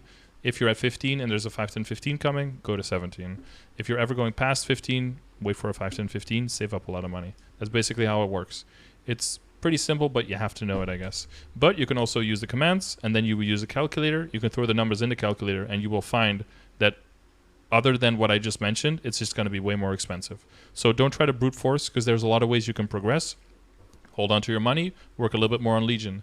Is there a Star Forcing event? Is there a way to upgrade faster on your main? Work a little bit more on your main. Is there a way to work more on your Legion? Like the bonking potions that give you multiple levels, stuff like that. Then work a little bit more on Legion. Just find the balance that makes sense for you and that makes the game enjoyable and that helps you progress at the same time. So, last point I want to say, if you're using WSE calculator, don't go super hard right now on trying to get the best end game weapon, secondary, and emblem, because what I just mentioned about the reboot passive changing can have very big effects on the value of boss damage lines versus magic and weapon attack lines. They will roughly become equivalent or maybe even better depending on what class you are. So don't go min-maxing on that right now. Wait until we get the reboot passive change. And the second thing with that is there's also a change upcoming for the inner ability, where they are changing the cost and the need to lock and to re-roll your honor experience to get the inner ability that you want. It's going to get cheaper. So if you're currently having a temporary inner ability and you want to go towards a permanent one or best in slot endgame one, hold off for now, wait for the changes, and then dedicate. Just do your Legion, do your Dojo, do your mobbing and all of that, and just wait until that change comes through. Why is the post at -5? Because when you upload, you can upload it privately or publicly. And when you upload it publicly, it basically goes into a basically, it's like he posted it on Reddit, essentially. And people see it, they don't like it, they downvote it. This is basically the way that people give feedback, in the sense that they don't like to see what they have, or they would just want to make sure that you know that you actually uploaded it publicly instead of privately. If you don't want this to happen, you can upload it privately, and then only people with a link can see it. So yes, all of that and much more in this beautiful 2.5-hour session. Hopefully this helps a lot of people, and people coming back, new people, will get a lot of information, and this will help you guys out. So I live stream every day. Try to do 10 hours a day, but I usually don't make that, but like somewhere between 8 and 10 usually. And yeah, we have a lot of helpful people in the chat, so come on down. You're welcome, and I will see you on the next video. Bye, YouTube.